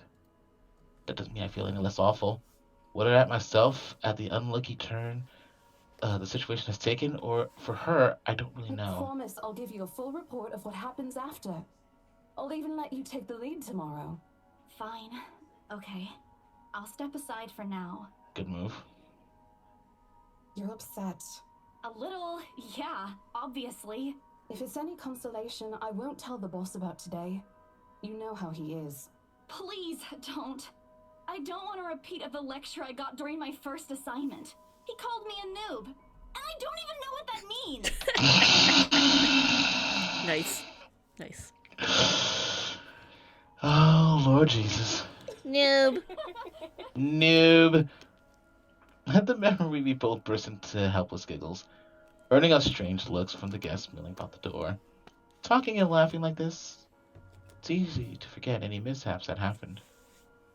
Little things you learn to appreciate, I guess. So, are we good? Still not okay with it, but Rose has a point. It's better for me to step out of this one for now. I won't be able to help you anyways if I keep getting distracted like this. Maybe I'll just take a walk outside or something while I wait for you to wrap things up. Please, just stay put. I insist. I'm not an invalid, Rose. You clearly have not seen how you looked earlier. It's not that bad. Color hasn't even returned to your cheeks yet. Just stay here, alright? Don't even think of going anywhere. Let me finish what I'm doing here, and then I'll take you back to Luxembourg myself to have that minor bump checked. At least wait for me to call someone who will fetch you, okay? She's gone before I can voice out a word in complaint. Left with nothing else to do, I find myself drifting back to the foyer. A few visitors lingered in the area, some merely enjoying the afternoon sunlight streaming through the stained glass windows. Others can be seen admiring the priceless antiques decorating the room. One group of elderlies, gathered some ways across from me, is occupied in a friendly banter about which one would cost more to buy.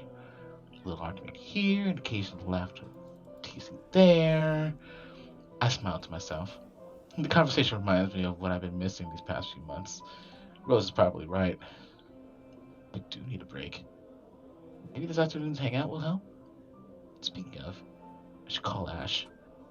It's a few hours earlier from what I've told him, but he did ask for a call once I'm done. Besides, I don't have a ride back. He offered, so I might as well take it. Or bribe him to get one. Give me one. Not the hell I'll accept the latter. Personal convictions and all. Honestly, if there's something I find admirable in him, despite his tendency to annoy the hell out of me, it's that. Well, whatever it works, a free ride is still a free ride. There's Rose's offer too, but despite what she says, I know she'll be busy for the rest of the afternoon, especially without me assisting. Bothering her for a favor as small as this is the last thing I want to do right now. A couple of minutes and a few prayers asking for a decent signal later. The call finally collects and... Shit! Nice. Baggers, watch out! Can't beat me. Looking for trouble? Better not lie. I'm a cool dude. Pretty fly for an Asian guy. Sup, Bob Ash from D-Lux. Just gonna let that play for a bit. So there's an extra reason why I'm gonna let that play for a bit. I'm just gonna go ahead and type.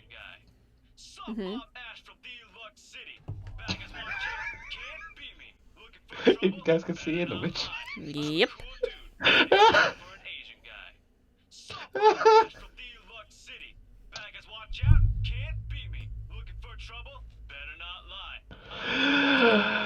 Oh, I'm gonna let it play one more time.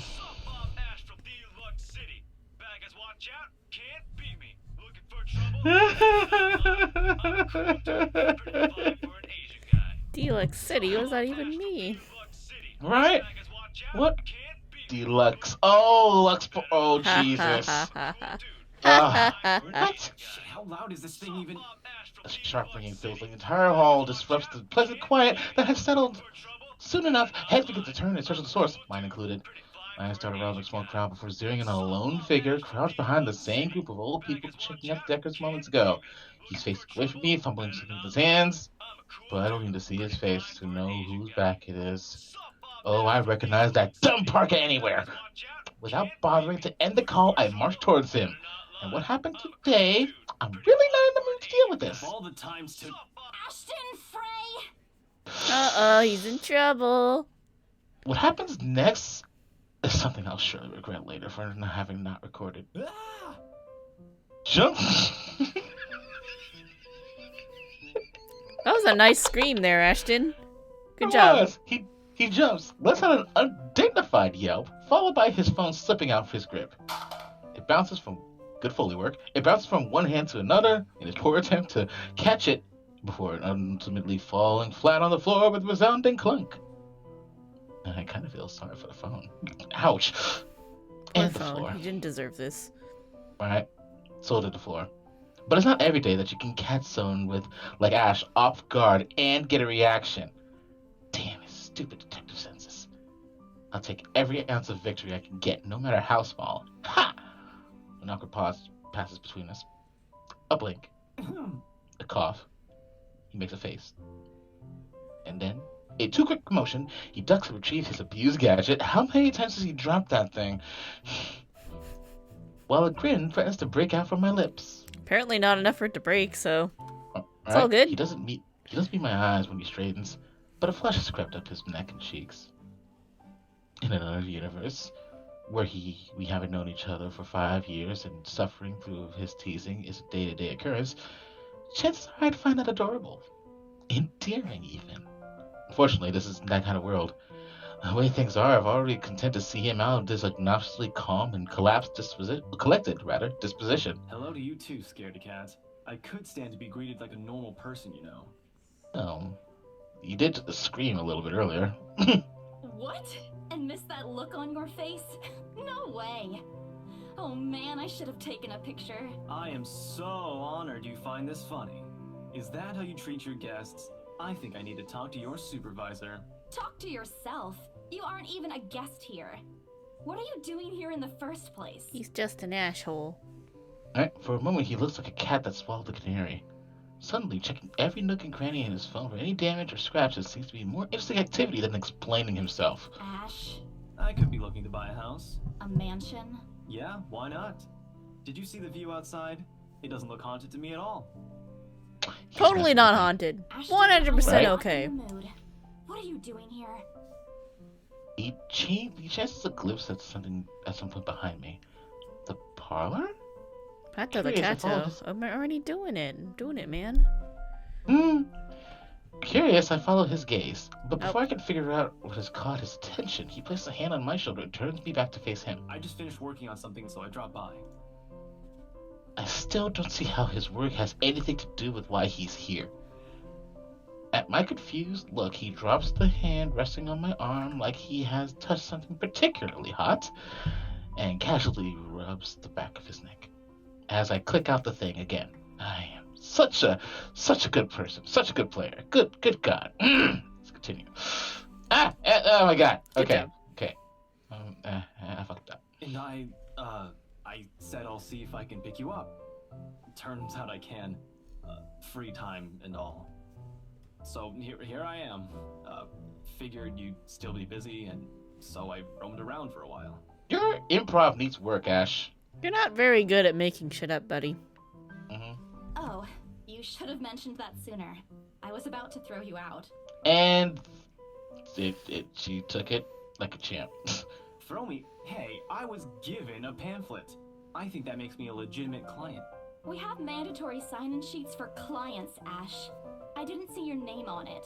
And you can't just roam around because it says open house. Normal people actually follow an etiquette here. Right, okay. I think I'll just go ahead and... No, wait. I wasn't really going to throw you out. Rose said... Never mind. I was just about to leave anyway. Wait, what? Now? Something must have shown in my face, because he pauses and gives me a long, hard stare. Sometimes I forget how easy reading people is for Ash, given how he often looks at everything as if everything around him is a chore. I avoid his eyes, hoping he'll drop the subject and won't ask any more questions. The last thing I want to tell him about what happened, especially the part about the letter. In fact, he's the last person on Earth I'll ever think about telling it to if I can help it. Sure, he's a dependable guy. God knows how many times he's helped me, even without me asking for it. But stuff like ghosts and the supernatural, he'll never believe those, even if he hears it from a friend. Except maybe if it's Becca. On a good day, the most harmless thing he'll do is give you an explanation why those things have no chance of ever being real. At worst, he's insufferable. He'll poke fun at you every single chance he'll get. Ashel! What did I ever do to him? He never does it to Becca or Zach. I can already imagine how things would go down the moment I spill a word of what I saw. Nope, over my dead body. Before it catches attention, I shove the letter deep into my bag. What's wrong? Nothing. Let's just go. Doesn't look like a nothing to me. We still have Zach's movie tonight, remember? It's still early. And didn't you say your shift will end around 5 or 6? What about... Hey, Isabella, wait up! She booked A it. rush of air graced me as soon as the main door opened. Yeah, she booked. Not the usual autumn draft, but it's still a welcome change from the stifling atmosphere inside the mansion. Ash's footsteps are quick behind me, the soles of his shoes thumping hard against the polished concrete in an awkward cadence as he rushes to catch up. He calls out once, twice. The mansion still looms in the background, whispers calling me back, shadows beckoning.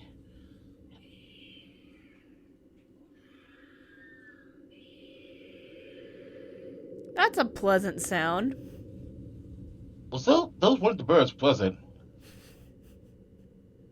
Those were not the birds, huh? I don't know, were they?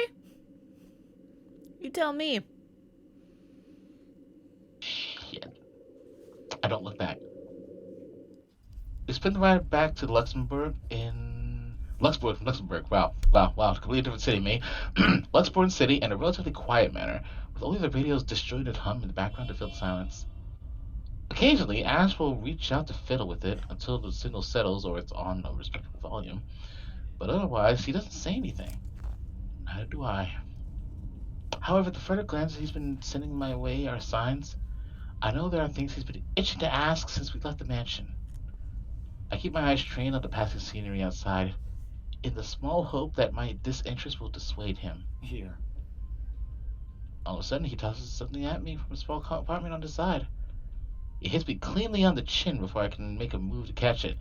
The small package makes a soft landing on my lap instead. Sorry. The glare I send him wipes the smirk about to form cleanly off his face. He clears his throat, focusing his eyes on the road again.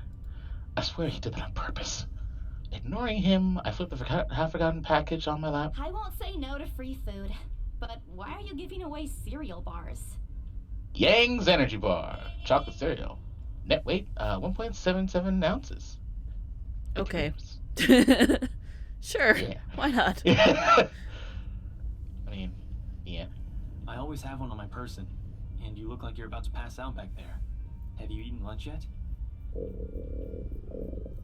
I don't even have a chance to deny it because right on cue, my stomach rumbles loudly, and an empty, gnawing feeling in my belly becomes noticeable. No surprise there. I did skip breakfast and lunch so I could catch Becca while she was on break. No wonder she passed out. You know, aside from the bump. Mm-hmm. Yeah, not eating food is gonna fuck you up. Mm-hmm. That is a thing. Mm-hmm. I was hoping to get a small meal after. There's everything going on. I just forgot until Lash mentioned it. It's not that hollow feeling's new to me, though. Fair. If anything, it's just one of the things I've gotten used to ignoring over the years growing up. Thanks. And then I tear open the package and start nibbling on the edge of the bar. Apart from an acknowledging nod, Ash didn't say anything after that small exchange. For that, I'm thankful. Getting an earful from Becca and Rose, it's nice to be able to just sit down with someone who's not going to nag at you. How'd the open house go? The usual. We got a bigger crowd than normal because of the property's fame, but really no different from the typical open house. On second thought, it actually looks like a fancy party more than an open house. I've never felt so underdressed in my life. Weren't you there? I wasn't really listening. I should have asked someone to kick you out. No, you won't. And what makes you so sure? Nice. This guy. One, ever since you got assigned to this property, you've been freaking out about it. Rebecca's words, not mine. She's been complaining to me about how you talked your ears off, by the way. Two, despite your initial qualms about the place, you still took the job. Which brings us to three. It's been months since you last settled the deal, and you're short on money right now since you're back to your instant noodle diet. He's really good. Damn. How do you even know about the last one? Rebecca. Detective Anyhow, Ashhole. you're hellbent Oh. on selling Yep. the mansion. Even if someone you know personally is in the tour group, you aren't going to just kick them out. Every single person who went on your open house is still a prospective client to you. Even me. I've had a little tiny ghost on my desk that I've been popping up on my cam once in a while, and then Chiriko's sitting next to me now, and he just fucking slapped it. A little tiny ghost? Yeah, little tiny ghost. I'm scared to look. But I'm just going to peek at your channel. Mm-hmm. A little tiny... Oh! That tiny ghost. Yeah, and then he does this.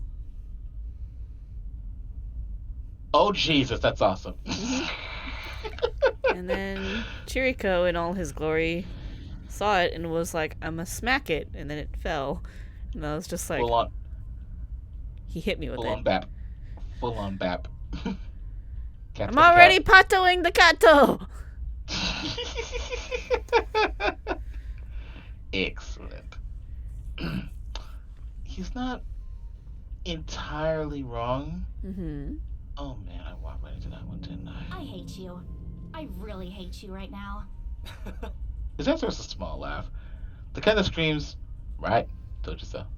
I hate it when he does that. I'll have you know that there's already someone who's extremely interested in this property. So even if you expressed any sort of interest in it, I don't think they'd be willing to let you have it. Too bad. Provided I didn't botch it with the rights.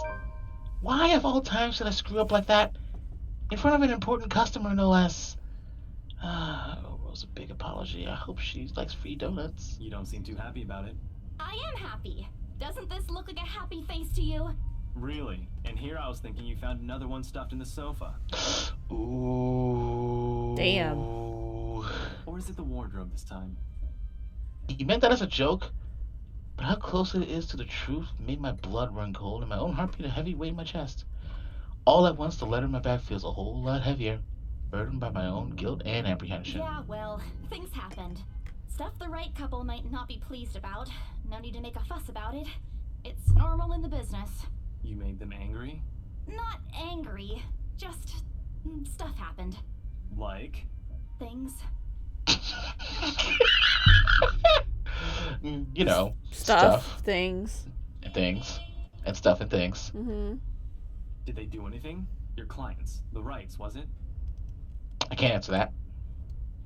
Ooh. At least not without revealing everything that took place in the attic. Change the subject or lie to him. We're going to change the subject. Change the subject. You keep asking me about my work, yet you haven't said a single word about yours. Oh, that was an up with Ashton. Nice. That's not Just fair. ignore. I don't know if you and Zach have literally disappeared off the face of the earth. Cat hit speakerphone on my work phone, so just if you heard anything, ignore it. Nothing happened. Don't worry about it. Carry on. That's not fair. Both you and Zach have literally disappeared off the face of the earth. That's what you said. Just carry on. Moving on. Fair. Okay. An over-exaggeration, but changing the subject to something else is just better than outright lying to him. Besides, it never works with him. I'm not sure if it's just because I'm bad at it or because he's really very good at his job. Both? Both. He doesn't answer immediately, only momentarily shifting a glance over to me and returning back to the road when he was about to make a sharp turn. Outside, the sun has already started its descent, casting a vibrant orange glow on the tall buildings. Through the orange-colored sky, I'm sorry. I wonder how long before we reach the venue for Zach's film. Checking the street signs outside, it appears Ash has taken the longer route. Odd, he's probably trying to avoid the rush hour traffic. Didn't we just talk a week ago over chat? That's different. Linking your awful memes in the group chat box every morning isn't exactly a conversation. Memes! Memes! All the memes! You know what? Excuse me, I don't We hear got you people calling who them can do that awful too, while it's you're fine. laughing at all of them. Right? Yeah, awful. You know, memes can be awful and also fucking hilarious. Awfully good memes. Shut up. Hi. Because you aren't answering my question. That earns him the soft push to his arm. I did laugh at them, but I'm not giving him the satisfaction of knowing that I find most of them funny. There we go. It'll only make his head bigger. Stupid Ash. All right. Lay off on the abuse. Remember that case I mentioned before? We've been trying to pin the bastard down, but it required more work than we anticipated. The guy's slippery like that. We got some good lead months ago. He recounts what he's been doing in the time we haven't seen each other. His usual work, the occasional small investigation, and the big case he's been stuck working on. Stuff he couldn't mention in the brief time we catch each other online. Well, it makes sense now. A good idea to catch people online with it, privacy and shit. Yeah. Although most of it are the trimmed down version, only things he can tell, he's always been careful about that. Even in the way he spins his answers to my questions, just enough to satisfy my curiosity, but not enough to paint the whole picture. At one point, his voice takes on a strained tone when he mentions something about the big case. But I don't dwell on it much. That's normal, right? I mean, who wouldn't be frustrated if you couldn't bring someone to justice because they kept slipping out of your fingers? If I were in his shoes, I'd definitely lose my mind. His stories never cease to be entertaining regardless. If things weren't the way they were back home, maybe I would have considered taking on the same job as him. Well, no, not really. Mom would never allow that. But the idea is still there, along with the countless others I've let go. Time passes quickly between us in this manner. Before I know it, we're already at the movie house. Movie time. Movie time! What are we watching? Stuff, but it's mostly a Friends movie. A small crowd has already formed in front of the theater when we arrive. The Lift Fest, short for Luxborn Independent Film and Theater Festival, attracts a big crowd annually, and this year's no different. I've only been to a few indie film screenings with Zach, so I'm not an expert on the matter. But I know that for people hoping to make a break in the industry, getting your film recognized by a local event like this is already a big deal. Especially for a newcomer like Zach. He hasn't even won an award, but just getting a confirmation letter that the festival committee wants to include his movie in this year's lineup already puts a grin on his face for weeks. I'm just gonna save here because I actually like the music here. It's actually pretty nice. It is quite chill. Yeah. Speaking of the guy, he's impossible to miss. At 6 feet, he appears to loom over most of the moviegoers, and with his large build and heavy voice, there's no surprise when people give him a wide berth as they pass by. It's often easy to mistake it for someone intimidating at first glance. I did back when I didn't know any better. Ash did too, I heard. Once, early in their friendship. Oh, there's Zach. Yep, this brother's tall. Hey, you guys! Long time no see. What's up, Zach? Zach's face lights up with a smile of his own. He moves towards us with careful steps, taking a significant effort to make himself look smaller so as not to bump or accidentally hit anyone. Typical Zach. As he nears Ash, casually raising his hand in greeting and... Sup, C-Man, my main man. What's crack-a-lackin', my homie? Ash, shut up. Just shut up. Just stop. Quit while you're ahead.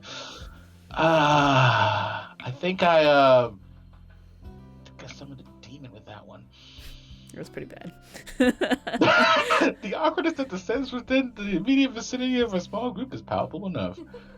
Somewhere to our left, a girl giggles, and only then do I become aware of my mouth hanging open. I'm almost amazed how Ash can say that out loud with a straight face. Almost. Considering his track record, I should be used to it by now. Zach seems to be. Yo, stop trying to act black, Ashton. And you're the only one who calls me Z-Man. There's fairness underneath. What's something that's yellow on the outside and then black on the inside? Wait, say that again? What is something that's yellow on the outside and then black on the inside? What? Oh, it's not a joke. I'm just trying to think of something because he's not a banana.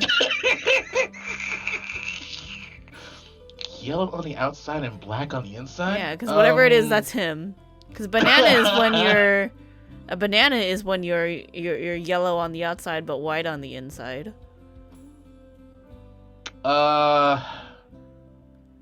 Is he a coronet? Like a choco horn? Bread is No, yellowish. because that's chocolate on the outside. Oh, chocolate? Isn't it? I recall correctly the chocolate's on the inside. Oh, is it? Oh, I don't actually know what those are. Is it Yeah. a cookie? It's a pastry. Oh, I know what you're talking about. Okay, yeah. It's like The a chocolate cornet, right? Yeah. Yeah, that's what he is. He's pretty much exactly that. Yeah. That's Ashton. Oh, Jesus, country Christ. If this were any other person, he'd likely be offended. But years of friendship and familiarity have made those words harmless to the other's ears. Or at least enough for both to take it in stride. It's been a while, Zach. I hope you didn't get into trouble again. Not much to get into trouble lately without you, I'm afraid. I'll let you know if something comes up, though. Nah, I ended up with chicken down stuck on me last time I agreed. I'd really love at least this year to pass without some sort of accident happening again. Did they tar and Chicken feather down. him? That's just I think rude. that's exactly what happened. That's Hey, fucked I up, took man. offense to that. It wasn't that bad. You really have no idea. A beat passes, and then Zach laughs. Hey, I'm kidding. You know you can always count on me. Look at these two. It's a story only the two of them are privy to. Every now and then, Ash will enlist Zach's help on something. Beckett and I never really found out what the real deal is with those adventures, as Ash calls it. And both aren't willing to tell due to some unspoken agreement. Bro code. She insists that if it's Ash, it's likely not something illegal or life-threatening. I tend to believe her on that. Sometimes. Well, boys will be boys, I guess. I give Zach a small wave from behind Ash when his attention eventually turns to me. Bella! Aww. Huh? Rebecca's not with you. Is she still sick? A bit. But she's up and went to work this morning. You know she doesn't listen to anyone that's not Ash. Yes, she does. No, she doesn't. You're literally the only person she'll listen to when she's feeling stubborn. And it's true. They've known each other for far too long, or far longer than any of us in the group. Childhood friends and all. But don't worry, Zach. She's probably on her way here now. She promised she wouldn't miss your movie. Isabella!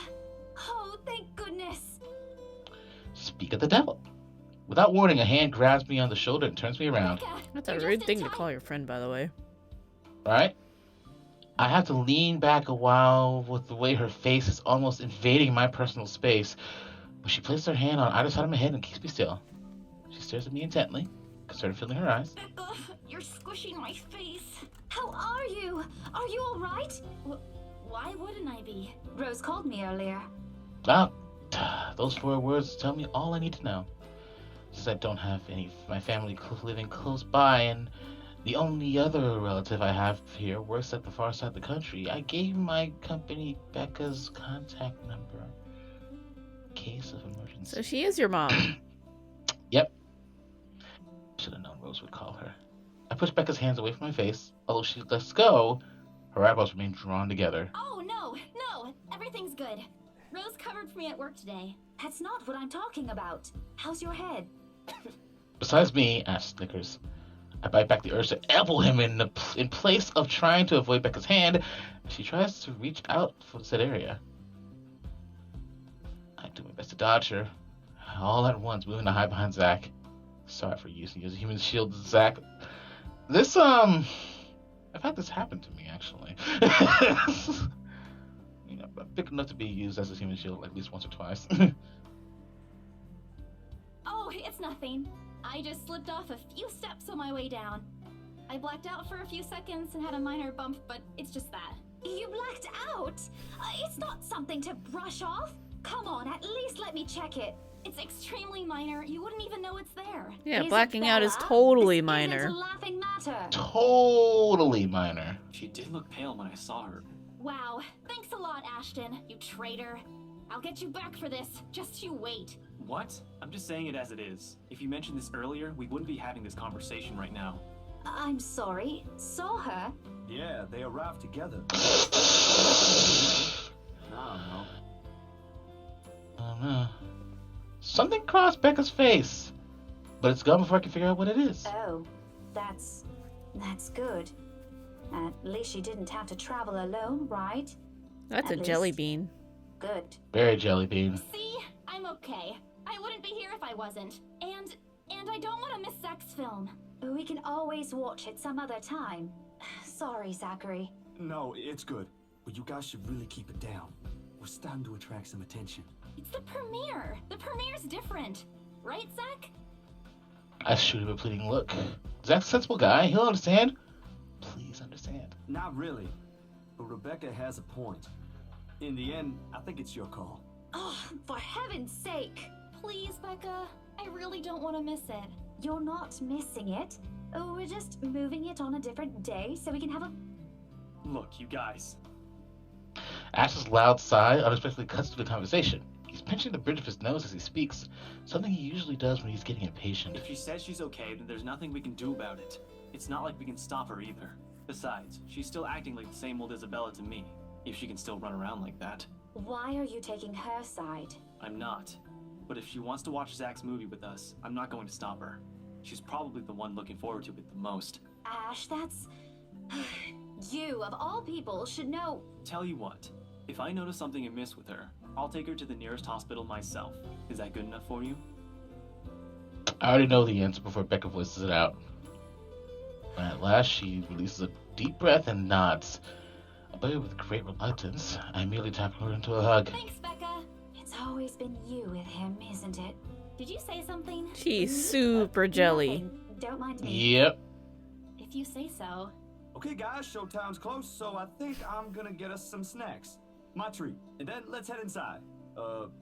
Anyone here has a smaller bill? I think I do. Hold on. I pull myself from Becca and give it from Wall to my bag, and What's this? already in Ash's hands before I can even react. Nice. Good job. Behind him, Becca and Zach are giving the piece of paper an intrigued look. No! Give it back! It's just a paper. I don't care! Give it! Looks ancient, too. Why do you keep this around? I try to reach for it, but he holds the paper way above his head. I've never been particularly sensitive about my own height, but right now, I really wish I could have that advantage over him. Don't open it! What's the big deal? It's not like it's a love letter. I don't see any reason to... Hold on a second. This is, isn't it? Even if it is, it's not for you. Okay. Now I'm curious. I'm telling you, it's nothing like that. Curse all your friends. The rest of the words are lost when he unfolds the paper. I can't breathe. My heart feels stuck in my throat, pounding, threatening to burst out. Vaguely, I note my hands are trembling at my sides. Clasping them together doesn't do any good. They're still shaking, but I hang on to them regardless. The awful, sick weight that has taken its core in my stomach back in the open house returns full force. How can I fix this? How do I fix this? How do I fix this? Someone, please. Today is turning out to be a horrible nightmare. Send this to 5 people or else. Well, that's... interesting. Guys, I think we should listen to Bella first. Aren't you a few days early for Halloween? Holy shit, it is a few days early for Halloween. We're doing this on 10/26, you guys. Don't worry about it. I worry. Ash waves the paper in front of me. Perfect timing. Right? Give me a fleeting glimpse of its contents. I don't need to see. I don't want to see. The letters, the words, every stroke written in blood is already embedded in my mind. Maybe I just thrown it away when I had the chance. That way. Well, now she sent it to 5 people. Prank. She has. It makes all of them stop. Even I'm surprised with how steady my voice is. What did you say? Oh, fuck. This isn't a prank! I saw something! Hold on. Are we still talking about this paper? Or is it about the urban legend again? Both. I know it sounds ridiculous. You're saying this is a primitive version of a chain letter, and now that we've seen it, we're now cursed. You've got to be kidding me. See? This is why I didn't want to tell you guys. Isabella, aren't you taking this a bit too far? It's not a joke! Will you guys listen to me first? I saw something in the house earlier. It stood right in front of me. If I hadn't gotten away, that thing might have... Right. And in broad daylight, Isabella. Even someone gullible would find the logic in that screwed up. There's also no way in hell that this supernatural shit is true. But it's real! Oh. What do you think I saw? Oh, Jesus. That expression. A hallucination? A delusion? Didn't you Rude. say you fell down some stairs? So maybe Rebecca's right. It happened after, when I was trying to get away. I almost got stuck in the same room with that thing. We're She all mad. in danger. I thought you were my friends. Why don't you believe me? We are, and you know that. But this thing and that thing has got nothing to do with the other. When Rose called earlier, I thought she's just exaggerating. But based on what I'm seeing right now, maybe it's better if we really postpone this for now. Don't bother. Ooh. Oh. Game. There you go. Did you click outside again? Yep. Without another word, I snatched the letter out of Ashton's hands and stuffed it back in my bag with more force than necessary. I'm tired. I got cursed, saw a ghost, probably lost a sale, got kicked out of the open house. I'm supposed to be hosting. My own friends won't believe me, and all of them think I'm crazy. Top it all off. There's Stolik at the back of my head, begging for a little attention I can't afford to give right now. Honestly, there's so much a person can take within a single day. I just want to go home, curl up in my bed, and never think about today. Or I can take a single step away from the group. Guys! Zach rarely ever raises his voice, even when there's a point he wants to drive home. And hearing him take on that tone completely throws me off. When Ash and Becca, whatever harsh words yet to come out from the argument immediately die on their tongues. Why don't we all calm down first? I'm sure Isabella has her reasons too. No need to be hard on her. And hey, ain't this supposed to be a happy get-together? We haven't seen each other for months. I'd really love to know what y'all have been up to. I only ever get to talk to Bella over chat. Please. Has a point. Ash, for all his attempts to look cool and distant, has also been looking forward to this. He even took the time to call this morning for a reminder. He never does that. Becca too. Pretty sure there's another reason why she got out of bed today. Yet despite Zach's attempts to line things up, or Ash's and Becca's acquiescing gestures, the tightness in my chest remains. I should have just kept it to myself, or at least when the idea that it's a prank. If it did, things might not have turned out the way they had. No sour mood, no bad vibes. Careless, so careless. Maybe leaving is the better decision after all? Alright, stay for the movie or go home. Sir Americ says stay for the movie. Well, we'll stay for the movie. Aww. Zachary and Ashton are happy with it. Rebecca, on the other hand... Yeah. Things happen. We're all friends. Any other day, I'd excuse myself and go straight home. But this is something special to Zach. Something he worked so hard to bring to life. I should know better. I might be having a bad day, but being with the few people I care about far outweighs the idea of spending the rest of the day throwing a tantrum alone in my room. And what if the thing in the attic follows me home? I don't want to be left with my thoughts either. I can still see it whenever I close my eyes. Maybe if I stay, let our heads cool down first before telling them what happened, they'll listen to me. There's nothing you can solve with a calm head. One step at a time, Isabella. That's what Mama used to tell me. Besides, I don't have the heart to ditch Zach. A smile is back on my face when I look back at them. If we keep arguing here, we're going to miss the first few minutes. All right, that's the Isabella I know.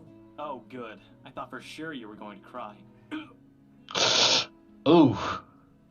Excuse you? I really do send an elbow straight to his stomach. Stupid Ash. Being vertically challenged has its perks too. Ooh.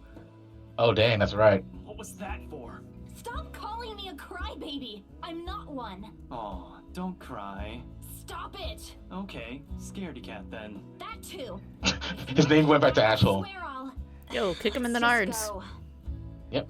Without a word, Becca goes inside. She doesn't even stop to wait for us when I call after her. Ash and I exchange looks at that. The same question likely swimming inside our minds. Does anything happen at school after I left? Is she having a bad day too? She is fully jelly. I'll try asking her about it later, I guess. So, you guys go catch up with her. I'll go get us the food, I promise. Exact. See, even Sir Americ says that you should kick Aston in the nards. I don't think that's an actual thing I can do. She'll miss it. Didn't you say watching a movie without food ain't fun? It ain't like I haven't seen it. I made it, remember? I'll be in there soon. One Friday, tapping my shoulder, and he's gone. A few moviegoers still milling about, still waiting in line for tickets, but excuse me. Otherwise, most of the crowd is already inside. Nothing much for us to do here now. Not a word of protest comes from me when Ash gestures for the two of us to head inside. And then? Are you sure it wasn't one of the cleaning crews? Absolutely sure. Somehow, halfway through the movie, the conversation steered towards what happened in the mansion. I like how they're talking during his own movie. All right. Well, it's Good fair. job. It's all right. It's okay with him. I mean, he made it. But now the other people trying to watch his movie won't be able to enjoy it. Exactly. Also, I like how you can call him Aston. Welcome. Jesus. I'm helping. Fair, Zach was the one who brought it up. I'm here to help. Hi. Zach was the one who brought it up again. In his own movie's premiere. Hey, we're just talking about this. Now the film's just serving as background noise, right? While we're speaking in hushed tones. Careful not to disturb anyone inside the small hall. Well, except for Ash. I just hope we don't end up arguing about it again. You'll all get kicked out for sure. Though, with how loud Ash's voice is, we'll probably just get thrown out way before any argument happens. Only Becca still remains engrossed in the movie, completely ignoring us. She's been quiet the whole evening, speaking only when referred to. If I didn't know any better, I'd say we did something to her that offended her. Didn't we? And then I ran. You heard what happened after. I still think it's something else. It was standing right in front of me, Ash. He's one of the smartest people I know, but jeez, he should learn to listen. Plus, didn't he say he doesn't believe in these things? Why is he in this conversation again? I heard what you said, but it's a small room. There are a lot of things someone else could have done there without your knowledge. If I could see it up close, maybe I can... I am not going back there. Ain't that a problem if you're hosting an open house? Rose does the first floor tour. I ain't sure ghosts can be restricted to one room, Bella. Zach's smart. Very true. Zach's very smart. There are no ghosts, Zach. Stop putting useless ideas in her head. Yeah, but I was You're thinking, useless, Ashton. maybe all the house needs is a blessing. Wasn't it left uninhabited for years? Oh, the house did change over the years. From one distant relative of the Ermengardes to another. Oh, I can definitely tell you 100% if I ever get a house, I'm gonna bust that shit with, like, every kind of religion I can. Right? Jesus Christ. Purge everything. Uh-huh. None of them bothered to live in it, though. And it remained that way up until this current owner decided to sell it. Why didn't I think of that? I didn't peg you as the religious type, Zach. Nothing like that, Ash. Who knows, though? It might bring something positive to the place. That's not a bad idea. I just don't know where I could find someone. You're not seriously considering a suggestion, are you? Do you have a better idea? I know where. I could contact him for you if you want. You do that? Or we can find you a psychologist instead. Shut up, Ash. There are very few times in my life where I wish my glowers could kill. This is one of those. Ash, that is not a very appropriate thing to say right now. No, wait, that's not what I meant. He went back to being an I asshole. meant ethnographer. Yep. This guy's a psychologist too, of course, if you... Ashton, if you don't stop... Rebecca knows the guy I'm talking about too. She can vouch for him. Becca tears her eyes away from the screen to mention of her name. Huh? What? Oh, are you talking about Professor Andrew? He used to work with my parents at the university. Can you guys keep it down? Sorry, the scaredy cat here mentioned curses. Not that I'm saying this is one. but She's talking trying to him is a watch better the fucking solution for me than movie. being a random priest to bless an old house. He'll even help you figure things out, teach you a couple things, and probably put your fears to rest since this looks to be bothering you a lot. The one sensible thing he says. Took him long enough. Ash might be right too. However, what Zach suggested is something I'm more familiar with. Granted, they don't believe me. They're only giving me these suggestions to put my mind at ease, but it's better than being ignored or being laughed at. I can take comfort in knowing that they're willing to hear me out. So, what do you think? It's your call.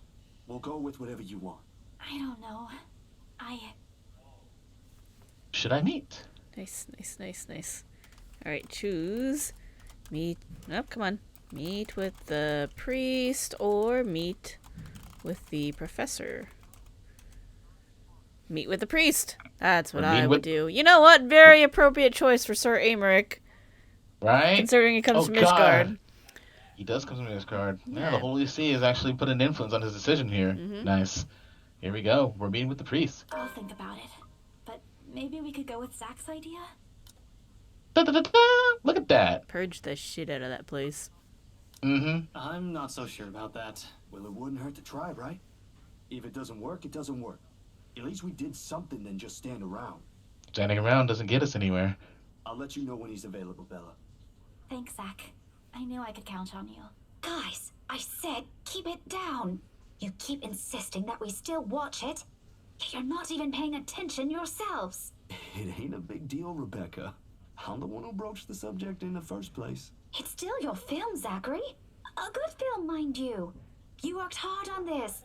Aw. The least we could do is watch it with you. Plus, That's what y'all doing. I really appreciate all of you making time for this. they said it's a small room, so if they keep talking, they're gonna tank his reviews. Right? Sorry, Becca. We'll stop now. I thought her project, look, even if Ash is the only one, should be reprimanding. But her attention's already back on the screen. She's ignoring us again. When Becca's acting this way, there's a big chance something's nagging at her. They need to talk. We all fall into a comfortable silence after. The kind you only share with people you're most at ease with. But at times today, the letter lays forgotten in my bag. If only for hours.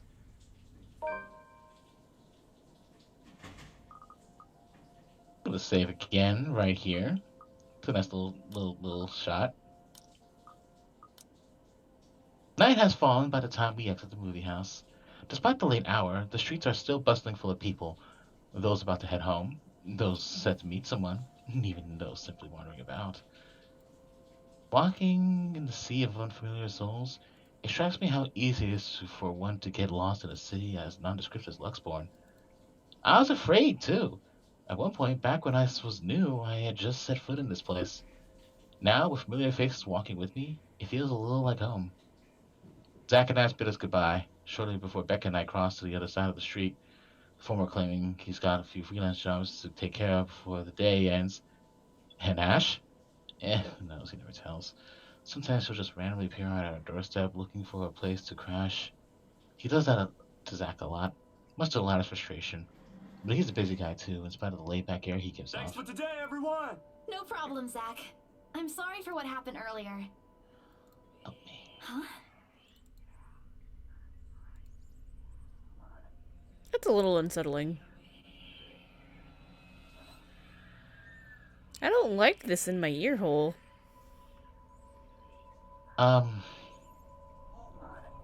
A sensation. Cold, sickening, drowning, my chest tightening, breathing becoming labored. I can taste blood in my mouth. The edges of my vision blurs. In the distance, amid the countless nameless people going about their lives, a voice reaches out to me. Bleeding even as I clench my eyes tight and clasp my hands over my ears. Whispering, whispering, and whispering, calling out, help. No, not me. Somebody, help me. Isabella? Earth to Isabella? Nope, that was I heard unsettling. voice- Right? The whole world suddenly snaps into place. The murmur's gone. When I opened my eyes, Becca raised an eyebrow at me in question. Weren't you listening? Are you coming with me? Oh, yeah. Just, okay. Sorry, I spaced out. You always do that. I followed her without complaint, but not before sneaking a glance at the far end of the street. Where the voice came from, where another set of eyes might be staring at me. Nothing. There's only Zach and Ash watching over us as we head back to where Becca parked her car. If I'm expecting to see something or someone there, I try not to let it show. Trying to think of the tiny pinpricks of fear crawling at the pit of my See you stomach. guys some other time. Yeah, see ya. Let a glance, and with a final wave, we go on our ways. Let's check something. Da-da-da. Uh-huh. Luxborn Independent Film and Theater Festival celebrated its 9th year, discovering new creative talents in the film industry, including in the few showcased this year was Zachary Steele's Blue Jones. Blue Jones? Blue Jones. Dark Times of the Black British. Isabella Santos, Ashton Frey, and Rebecca Gales were also seen amongst the crowd for its premiere. I don't know what I saw. I don't know what I heard. I don't want to know. And if this is what would help me sleep tonight, but would give back that normalcy in my life, then so be it. Saturday? Wait, hold up. October 22nd on Saturday. Oh, nope, that doesn't quite match up with this year. Nice. Not quite. Not quite. Not quite. If it did, I would be freaked the fuck out right now. Yeah, that's a next year thing, so we should definitely... Right? Speaking of which, it is 10. Perfect. It is 10:04. Mm-hmm. This feels like a really good spot to, I'm going to say right here, to stop it for now. Okay. Try to come at this at another time. Yeah, we could do that. We can... It's a good stopping point. Pick up again later. Yeah. Yep. Oh my goodness. Gunning back into this is just like, what happened in this is coming back to me, but it's that dread that's still there. I just can't wait until you have to do a QTE. That's gonna be fun. That's gonna be very fun. And you know the funny thing is, it's like with Emmerich choosing for us, we actually missed one early in this. Yeah, I know, but what Emmerich says goes sometimes. Yeah. That's okay. And Emmerich has actually led us down a pretty solid path, so I'm pretty happy. Yep, we'll see how it goes. I can't wait till he screws you over. I'm gonna be really happy with that. Well, that's going to happen. I feel like that's going to happen 100%. It'll be fun. I'm just here to be a peanut gallery and ask Emmerich to make the choices. And then laugh when you get killed. Yeah. That's my job. Jesus. Oh, Jesus. Well, at least they're not seeing like special things happening at the beginning of this, but this, oh Jesus, this entire thing just feels just rough. But that was fun. That was a lot of fun. I enjoyed that. We definitely had to jump in his a second time with Emmerich along with us, just to see how it goes. I need to figure out how to fix the quality. Maybe I'll try watching you off Steam next time. Yeah. Because doing it through Discord, like, it's still a little choppy on the images. It's weird because it's like it's fine on the bottom of the screen, but then the top of the screen is like a little jank. That is weird. And I'm like, that's a weird thing to do. Discord? It's like it's odd. Out of focus when it shouldn't be out of focus. Yeah. So that's something we'll figure out next time. But that's fine. Definitely something to figure out next time. But for those that went ahead and chimed in, thank y'all for attending for this creepy madness. Yes, thank you all very much for watching. Until next time with this bloody game. Yep, we'll catch you all again next time. See y'all Have a good night. Next time. Bye.